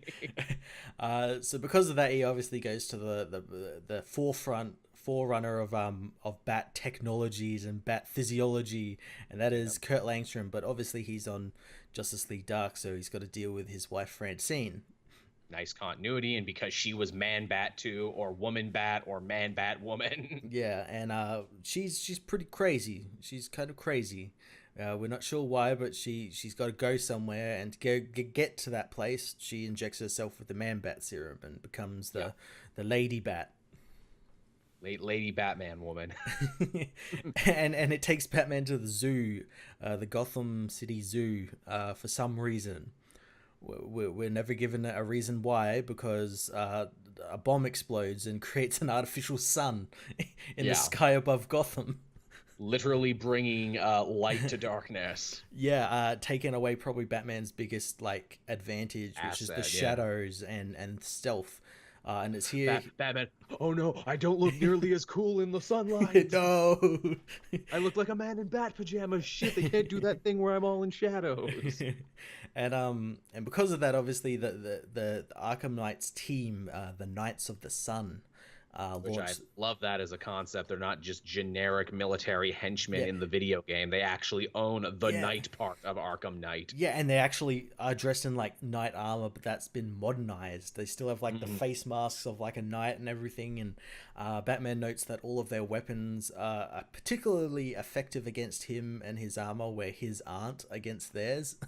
So it's like, I planned for bullets. I didn't plan for bows and arrows. Yeah, god damn it. My one true weakness. Damn it. Don't tell Green Arrow I said that. He'll never let me live it down. And yeah, he basically just gets his shit pushed in by these guys, as well as Arkham Knight. I do love this idea where it's like so many writers, it feels, have been doing what would an evil opposite of Batman be? I like the whole, no, I do my justice in the daylight by the sun and everything. You are a creature of night. I will have even the shadows running from themselves. Yeah, I'm going to kill all of the creatures of the night, all the monsters that hide in the shadows, including you, Batman. Yeah, and I'm like, that's a solid motivation for an evil Batman. And even his henchmen, where it sounds like he puts them through very Bruce Wayne-ish paces, where it's like to even become a Knight of the Sun, you have to travel the world and train your body and mind. Yeah, he's basically got an army of Bruce Waynes.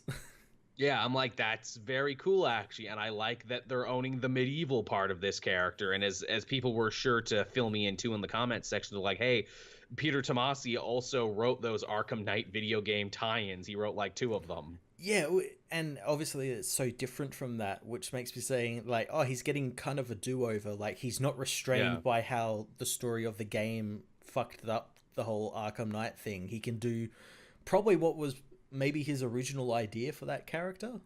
That's what this feels like, where it's like, and now I'm going to do it my way. Yeah. So, and it's already infinitely better. Like this first issue gives us so much better like character depth to the Arkham Knight than him just being Jason Todd did. More interesting, better aesthetic, better kind of motivation, although I'm sure we'll find out the motivation behind the motivation. And also, too, now you have the added mystery of being like, well, it's certainly not Jason Todd, so who the hell is it under the mask and why? Yeah. I have a theory that, like, because the way Arkham Knight was talking about how, like, he was talking about him and Batman being kind of the same in ways. I'm thinking, like, oh, are they going to, like, do something where it's, like, a clone of Bruce or something, like Ra's made a clone where it's like, oh, this is if Batman accepted my deal or something. Right. Well, it's been a while since we've had a Bat clone. Yeah, I'm intrigued to find out. You know, it would be fun with this guy too to really put him over. The first thing he does is he kills all the other anti-Batman characters. Okay, Wraith, I'm gonna kill you now. Yeah, all the characters that like tried to do the Arkham Knight before the Arkham Knight. That tried to be evil Batman. Okay, Taskmaster, but the other guy, Prometheus. Yeah, Prometheus, you're dead now. Yep, Terminus, you're dead.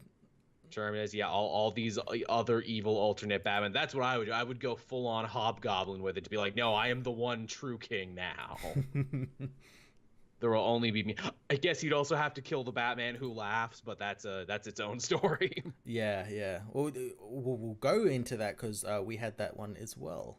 Oh yeah, that was also this week. Yeah, it's not quite penultimate. There's 6, and this was 6 of 4 or 4 of 6. Yeah, and it's cool because they kind of give us like the origin of like that headdress that Batman Who Laughs wears, and like why he wears that, and we find out obviously it's made from nth metal, and it allows him to like focus like what he sees, so it's not just all like crazy monsters and that take over his mind and everything.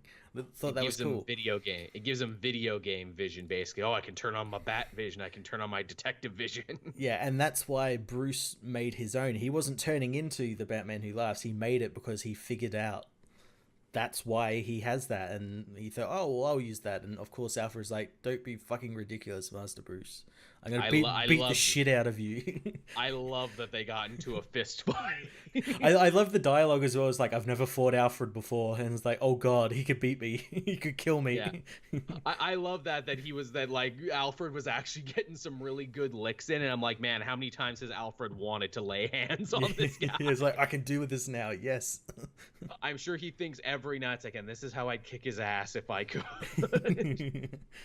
I know you better than you know yourself. I know all your old injuries because I repaired them. I know if you're slow on your left side. See, that's the real threat right there. What if Alfred ever went evil on Batman? Oh, no. He literally knows all his secrets. He couldn't sign a check. He'd die in his own filth. I know what you're allergic to, Master Wayne. Shellfish. Yeah, so I've spread it all across the city. Oh, no, peanuts. Oh, no, latex. I'm trying to think what's the funniest thing Batman to be allergic to. But yeah, this was a fun one. We get to see another multiversal Bruce Wayne, this time a guy who became warden of Blackgate Penitentiary, and that's how he chose to fight crime in his world. Yeah, and they do some like quite interesting stuff with the Joker, because the Joker is now like back alive. Yeah, he's fine. Yeah, he's that didn't kill me, cutting me open and whatnot. I'm fine. He stitched himself back up. He's good. Yeah, Alfred knew what he was doing. He's a great surgeon. It's great to hear the Joker speak his mind here, and Batman's like, oh, so you've come to kill me, huh? You've come to ruin Gotham like you always wanted to. And the realization from Joker being, no, I never, I might say I want to kill you. I might say I want to destroy Gotham. But truth is, what I really want in my most private moments is a scenario where we both lose. Yeah. Well, that's the thing. Like, Joker's never really wanted to kill Batman, because if he kills Batman, what is the Joker then? Like, The game's over. Yeah, nothing will happen then. But yeah, I like the idea that, like, he wants it where, like, Batman loses, but also he loses. Yeah, that's my ultimate revenge. And if the Batman who laughs wins, well, that's still a Batman who wins, isn't it? Yeah, so we've got to kind of team up. Yeah, in a weird way. Yeah, and he kind of does it by, like, he gets like this, like, the Joker gets like some type of like hologram sort of thing, and like kind of like becomes a was it one of like those guards in the prison, and like I still don't understand like what he's doing, because he like tricks Batman, who's wearing like the visor thing, into being seemingly killed.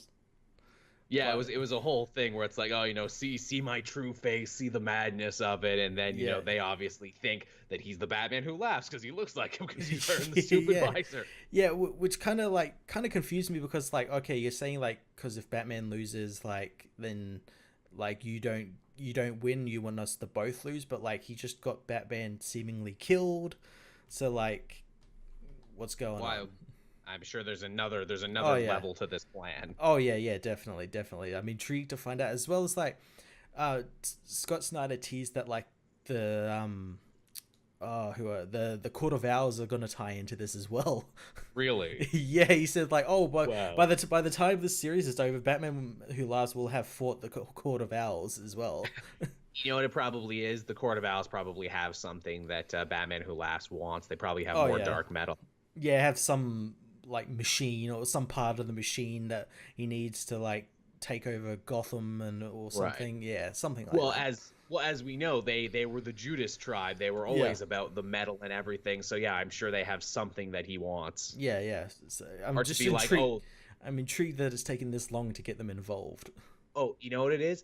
The last Batman I need to bring through the breach for his blood to complete my, serum to poison the city. This Batman is the Batman who willingly joined the Court of Owls. His parents never died, and that's how he chose to keep order in Gotham City, by joining the Court of Owls and controlling it from the shadows. That would be interesting. It also brings Scott Snyder shit full circle too, where it's like, nope, this is the Batman who succumbed. This is the Batman who was weak. Yeah. I like that a lot. And then maybe that Batman kind of screws with the plan, because like, no, I'm not going to die here. Fuck you guys. What do you mean he ran away? It's what he did. He ran away. Ooh, like maybe the Batman too. It's like, oh, and I knew my brother Lincoln March too. I wonder if they'll reference that. Batman's kind of brother Lincoln March, who doesn't get mentioned as much. Oh yeah, well maybe they could bring him in. That'd be fun too. Like he's the final Batman. That's like, oh, we can't get like this final Batman. We never said it has to be Bruce. Like, yeah, we could just get like Lincoln Marsh or Dick Grayson, someone like that.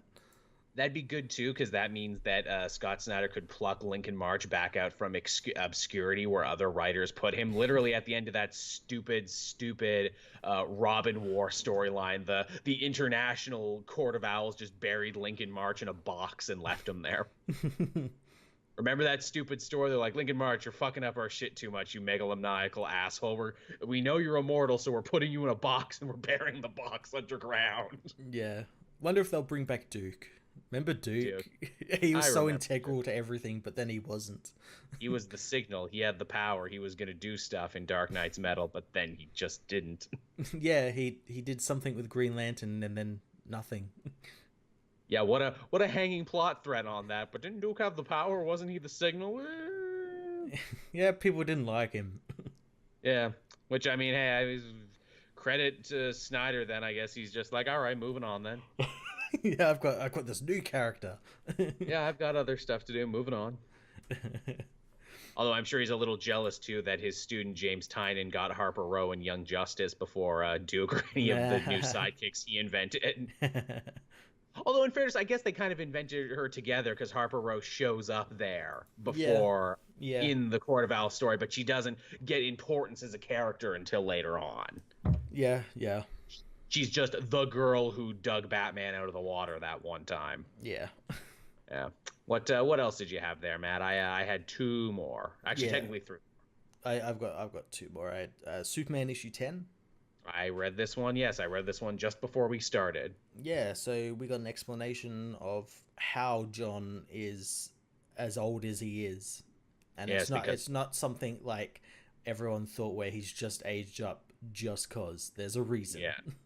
No, it wasn't a regular wormhole we went through. It was a timey-wimey wormhole created by the destruction of the source wall. And I'm like, well, at least Bendis is reading other people's books. At least he's kind of trying to tie this in. That's what I actually kind of liked about this issue. This issue wasn't as bad as like the other issues have been, where those issues have been like oh, this guy wrote this after like a traumatic brain injury. This one, this one actually reads like the characters kind of still are terrible to read from, but at least like what they're saying makes sense, as well as like there's actual attempt in here, as well as there's also an attempt at continuity, because the Source Wars reference, the stuff with Leviathan is referenced, all that sort of stuff is referencing each other. So he's attempting to like, okay, this is where it sits. God help you though if you're just reading Superman and not Action Comics, because you'll have no fucking clue what Leviathan is or what anyone is talking about near the tail end of this. And again, that's what I worry about Bendis' Superman, because it happened with his X-Men. Eventually he just forgot which book he was writing, and so they just bled into each other all the time. yeah hopefully that doesn't happen here. I like too, we're promised where it's like, ooh, it's Superboy versus, evil Superwoman of Earth 3. How is any of this gonna work? How's he gonna beat her and anything? Because he doesn't have his powers. The answer is he doesn't have to beat her, because Jor-El comes in, and I'm like, oh, so you robbed us of an interesting confrontation, all right?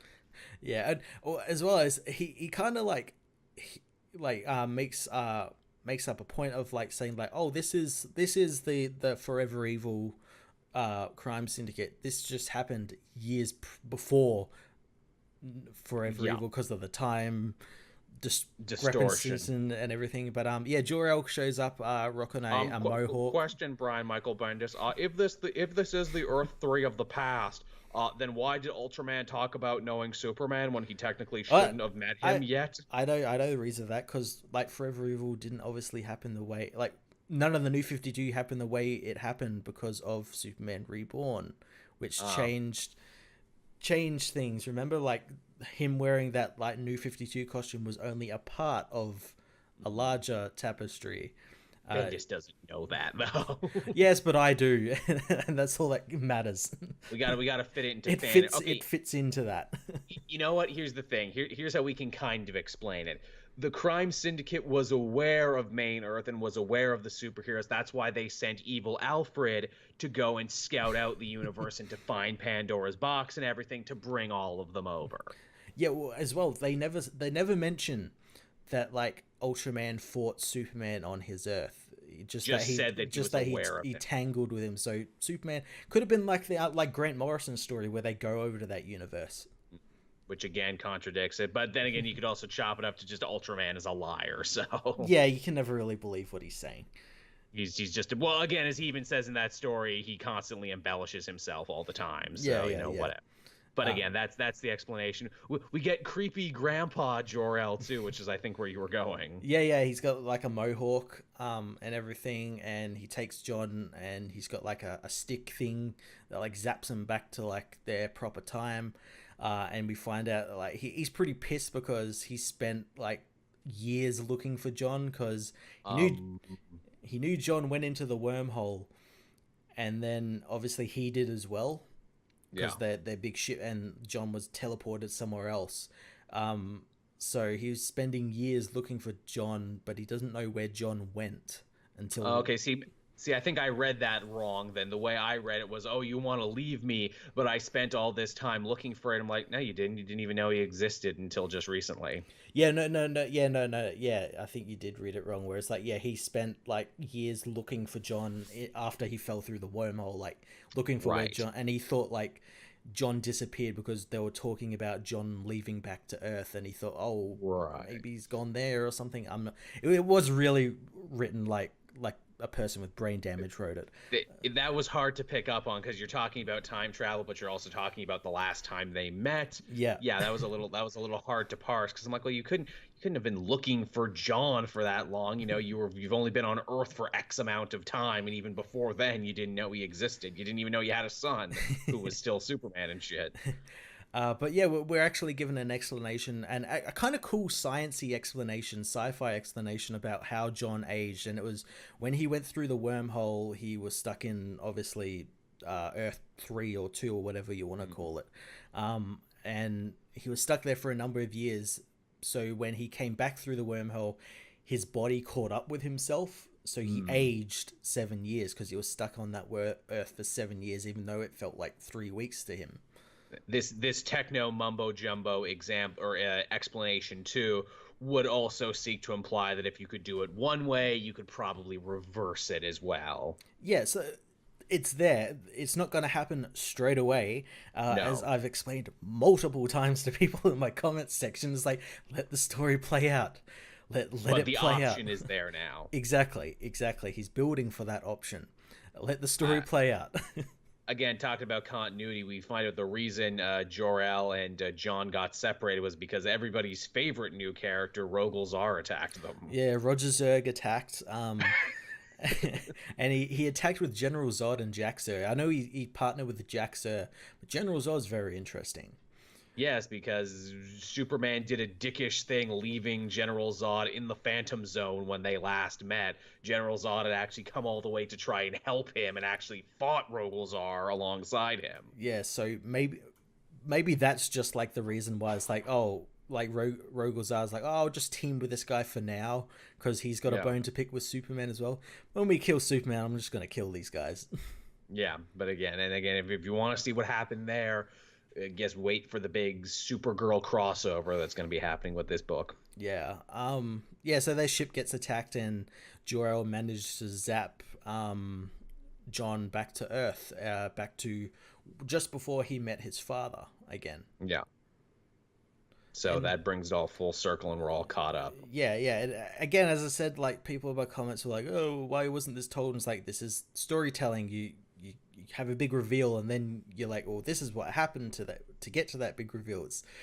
I'm convinced as well, like if this story was exactly the same but just had like Tomasi's name on it, people would be like praising it, but because it's got Bendis's name on it, well, because we trust Tomasi, we don't trust Bendis. But that's the thing, like people aren't even giving like the story like a chance to like be told, like right, like first issue, everyone expects like, well, I get people commenting, why did this happen? It's like, I don't know. Let the story like unravel over the issues, you know, like you do with all these other issues. I did like they did offhandedly mention Damian and the Super Sons, and it's like, hey John, now that you're back, are you going to talk to Damian? Maybe not right away. That is one thing I really hope he does. Like he goes and sees Damian while he's older. It's like, I'm much more taller than you now. Yeah, seethe. It's like, hey Damian, what have you been doing? Well, I started a new team of super edgy Titans, and now we're locking people up in an Abu Ghraib prison, and I attempted to murder a bunch of people. Oh, yeah, I run a gulag now. What about you, John? Yeah. Oh, you know, I just new pants. Yeah, new costume. I went and like I fought like my mom in like an alternate dimension where she was like an evil crack whore. My mom's evil in this Earth, and I fight her all the time. You're not special, is what he would say. You want to play Nintendo? Okay. You'll be my older friend. Hey, will you buy me and the rest of the Titans beer now that you're older? We can complete the edginess. Yeah, there you go. Buy us beer. Sign us up for a porn subscription. You know that stuff's free online, Damien. I'm not going to steal. I kill people who steal. Support the official release. But yeah, again, I don't know if I liked it as much as I've been enjoying action, but this was definitely a move in the right direction. This was a better issue than whatever the last couple of issues have been. He's attempting something.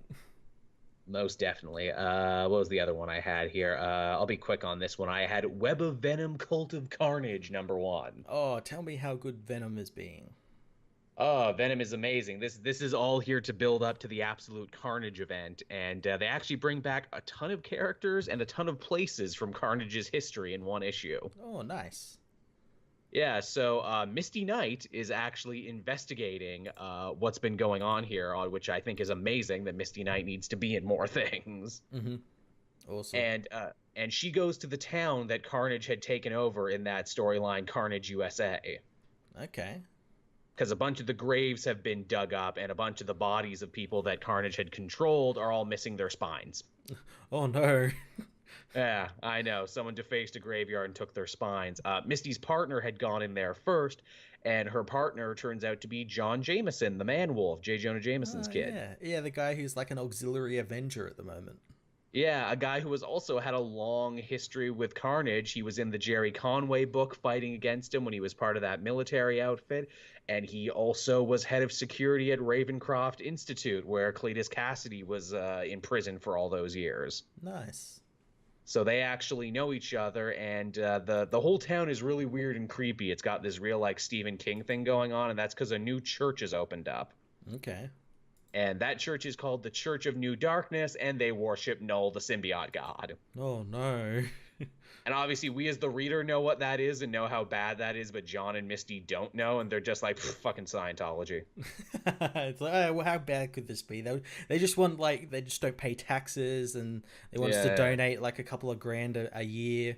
You know, how bad Yeah. could this be? The regular evils of organized religion, not super evils of organized religion that worship a symbiote god.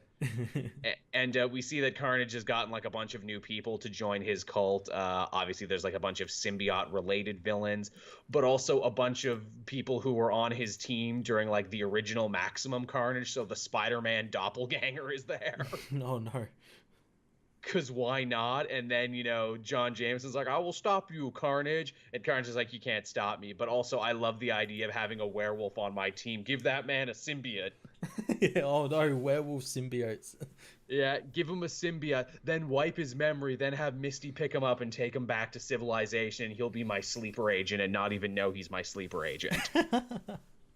And I'm like, man, you guys are really thinking ahead, aren't you? And also, bring me more delicious spines. Yeah, I need more spines.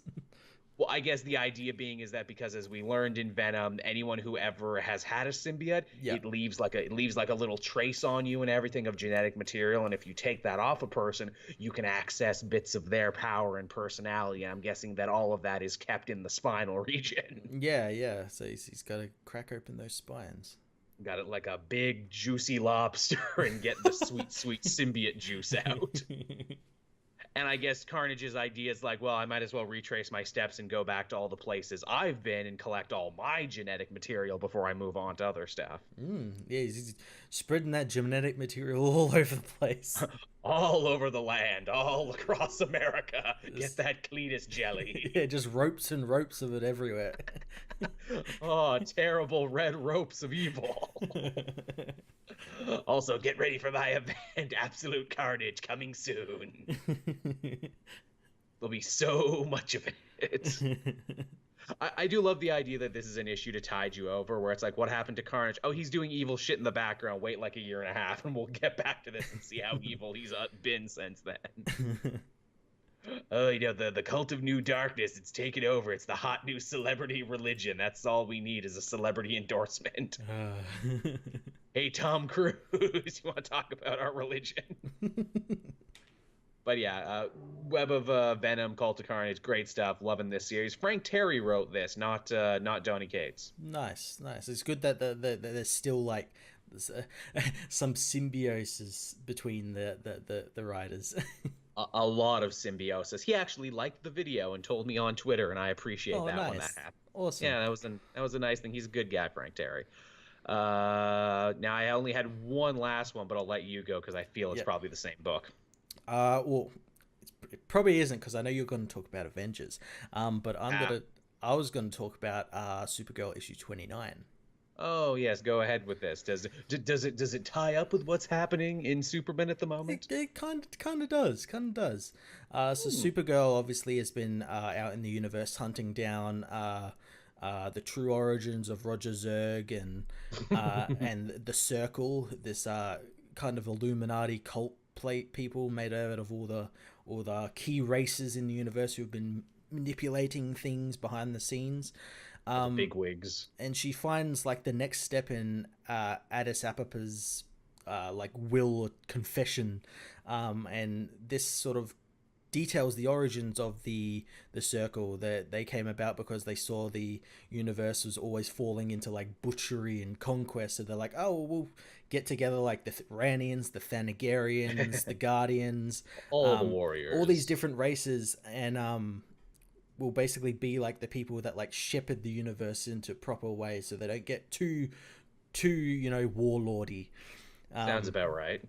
And they came into possession of, and what they would do is they would sort of fix races that they saw as blights, and sort of like Mass Effect, point them in the right direction. But then one of their people, Gandello, this like crazy crystal lady, kind of like got drunk on power, and she's like, well, I don't like all these races, and they're like, oh, I can't do anything against those races. She's just like, fuck you, and just like killed like a bunch of Kaluans and all these races, and they end up getting Rogol Zar, who was apparently the last of his race, and he was filled with rage and everything, and they would use him to like do their dirty work because no one would their champion. No one would question like a warlord like committing genocide on a planet. They think, oh, it's just a fucking warlord doing it, not some secret Illuminati cult or anything.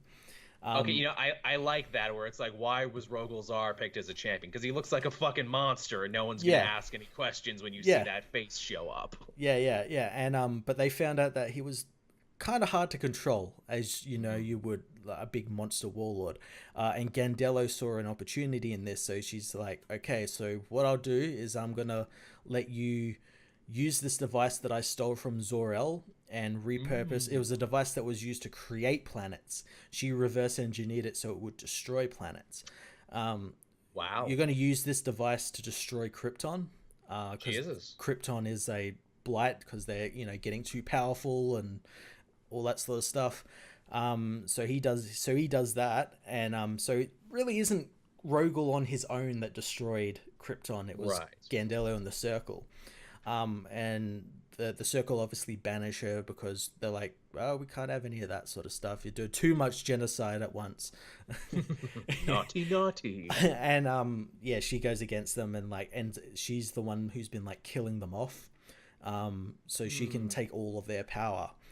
Interesting. And she's also been using the cult of Zar, which is like this cult that worships Rogol Zar and his warrior prowess to hunt Supergirl and Xander. Xander also being her adoptive son. She like took him under her wing after like committing genocide against all of his people and everything. Well, this sounds good. This sounds like everything is tied together in a nice package. It sounds like Mark and Draco is actually doing something with this. And the book ends with like Kara's obviously got the axe, Rogol's axe, and she's been wielding it, and she wields it in front of this cult who drop everything they're doing because they know the axe is Rogol's cult, and they start worshipping her because she's like, oh, well, she has the axe, so she's obviously killed Rogol Zar to get the axe. So you're our new god now. But Rogol is actually watching all of this in the Phantom Zone because he's connected to the axe, so we can see what Supergirl is up to, which is really cool. But Gandello shows up and is like, behind it all. I'm gonna kill you all now. Gandello was behind it all. Yeah, exactly. But it's interesting. It's cool. But I'm wondering, like, why is all this story in a Supergirl book? This story should be in the Superman book. Again, I'm not against Supergirl actually having a story worth reading, but at the same time, it's like, man, that actually sounds like really good information. Yeah, and it's even worse as well because like recently in the Superman book, like we learned that Superman couldn't leave Earth because he's Superman. He can't leave Earth how it is at the moment. But like in the most recent book, he's like, oh, let's go into space, son, and find Grandpa. I'm like, well, go into space and help Supergirl, which I think they are actually doing. But I'm like, really? That's what the crossover will be. Took you this long to do that, feels very protracted. But wow, that I like that, and that also makes Rogol Zar a more interesting character. That Exactly. he's this beleaguered middleman who is as Yeah. manipulated as everyone else. He's just this guy who's been basically framed for this. Yeah.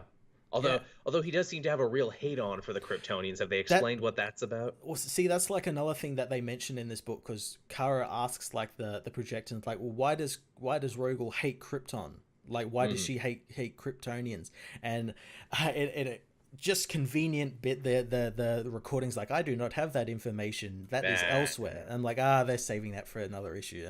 I imagine we're That gonna would find probably be the something event. like the Kryptonians, because they were like evil, shitlords of people, probably used his race as like farming tools or something, Or or something, yeah. war horses or something. Yeah, the Kryptonians killed my parents in an alley one night. Yeah, and then for their jewels and their Yeah. pearls. And I swore to war on them for all time as It's like, Rogol's on. yes, I'll become the Roger Zerg, and You know, it would be really funny actually if they're like, oh no, they actually just made him think that. They just brainwashed him into thinking the Kryptonians did something bad to him. that would be interesting. Though I do think it will turn out to be something like, oh, the Kryptonians just like perform genocide, because Kryptonians themselves are like utter assholes. They're not great. Also, Zar made it sound like he actually knew Jor-El, so Yeah, he knew Jor-El, but he didn't know Zor-El, which the book posited, which was like a false like memory sort of thing, because Kara thought her father helped Rogolzar, like by right. giving him that device. Where we learn, no, Gandello stole that device and reverse engineered it and gave it to Rogolzar. Also, too, as ridiculous as I think he's been handling him, the fact that Jor-El is actually alive now means that they can actually go ask him and be like, what the fuck's the deal with this guy? Why does he say he knows you? Yeah, exactly. So this is pretty Also, interesting. also, were you lying when you said that they had to stop mining the planet's core or it was going to explode now that we know that wasn't the case and it was this weird monster mash over here who did it? Yeah, it's like, what's going on exactly? When you put it that way, I'm actually interested to see how this is going to shake out, actually. Yeah, Mark Andreyko is doing some interesting things. I have to wonder, like, how much Bendis's input in this is, or whether he was just allowed to just go, do what you want. Just like, these are the characters you got to use. Just tell the story you want. It sounds like he just said, it's like, get to this point, I don't care how you get here. Yeah. But yeah, well, that actually sounds really so. That makes me want to read Supergirl now because It's pretty damn good. It's pretty damn good. That sounds really important. Yeah. I only had one more book, and that was, of course, Avengers: No Road Home, issue number 9, the penultimate issue. Yeah. What a penultimate issue this was. Very much so. A very, very interesting one that kind of slows things down while speeding them up at the same time. Yeah. It's interesting because like it's like the penultimate issue is like the race for to get to the weird mansion thing that is apparently the creator of the whole universe. But yeah, the book kind of like stops there, and like we get like really cool moments with like all our heroes about like what they want, what they desire. Yeah, it's their heart. It's like that moment in the anime where it's like, all right, now show me your deepest heart's desire. Yeah, and it was really cool. I love like Hercules obviously getting the spotlight, getting a whole page devoted to himself. Yeah. About and that his want is like kind of sad, but like kind of like, oh, your heart goes out to him. Where it's like, I don't want to be a joke anymore. I want to be a hero like I used to be. Yeah, I don't want to be, I don't want to be Hawkeye's funny friend, who comes in and boasts about all this sort of stuff. I just want to help people. Yeah, I'm so much better than I'm given the chance to be. And I'm like, I agree as a fan of Hercules. I think you should be. Yeah. I think like a lot of them are really sad too, where it's like, Spectrum's like, I want to bring light back to the universe, but I also don't want to do this forever. I want to be able to die at some point. I'm scared of immortality. Yeah, I want to be mortal. Yeah, I'm scared of immortality. And then you have Vision being like, oh, I have everything I want. I'm going to die. I can't think of anything more human than dying. I'll be reunited with my son and wife from the Tom King series. And that disgusts Conan so deeply. The fact Conan's that like, what the fuck are you on about, mate? Yeah, there's nothing glorious and human about dying. No human wants to die. The most human thing is to fight against your own death and your own mortality, to scratch and claw and know that Crom and the gods laugh at you, but you do it anyway. Yeah, I like that. Like, yeah, he was basically calling Vision an idiot, but also like giving him a pep talk. At the same time, I'm like, man, that's the most Conan shit ever. Where it's like, yeah, don't go quietly into the fading of the light, fight against it. And then I'm like, oh wait, what has this series all been about? Fighting the fading of the light, literally. Yeah. It's all been about death and fighting against death and decay and, like, being relegated to a nothing character. And I'm like, whoa, this shit's brilliant. Yeah, and it's even better because just kind of skipping to the end where they all make it to the house after Nyx gets all of her power. She finds like the house she's going to remake the universe and obviously plunge it into darkness. How like Vision goes into the light, basically. Literally. Yeah, so that's pretty interesting. I guess that light is supposed to be like the light of creation. I've snuffed all the light out in the universe. Now I need to snuff the very light of creation itself. Yeah, and it lives in a mansion in Long Island. Yeah, because why not? Because it's New York. I mean, everything in Marvel's New York. Yeah. Also, we got like Rocket on like Goliath particles. That was fun. I'm big for once. Big Rocket. Yeah, I had a feeling he stole them. Like, of course, Rocket stole them. Yeah, what do you want, Rocket? Oh, I got what I want.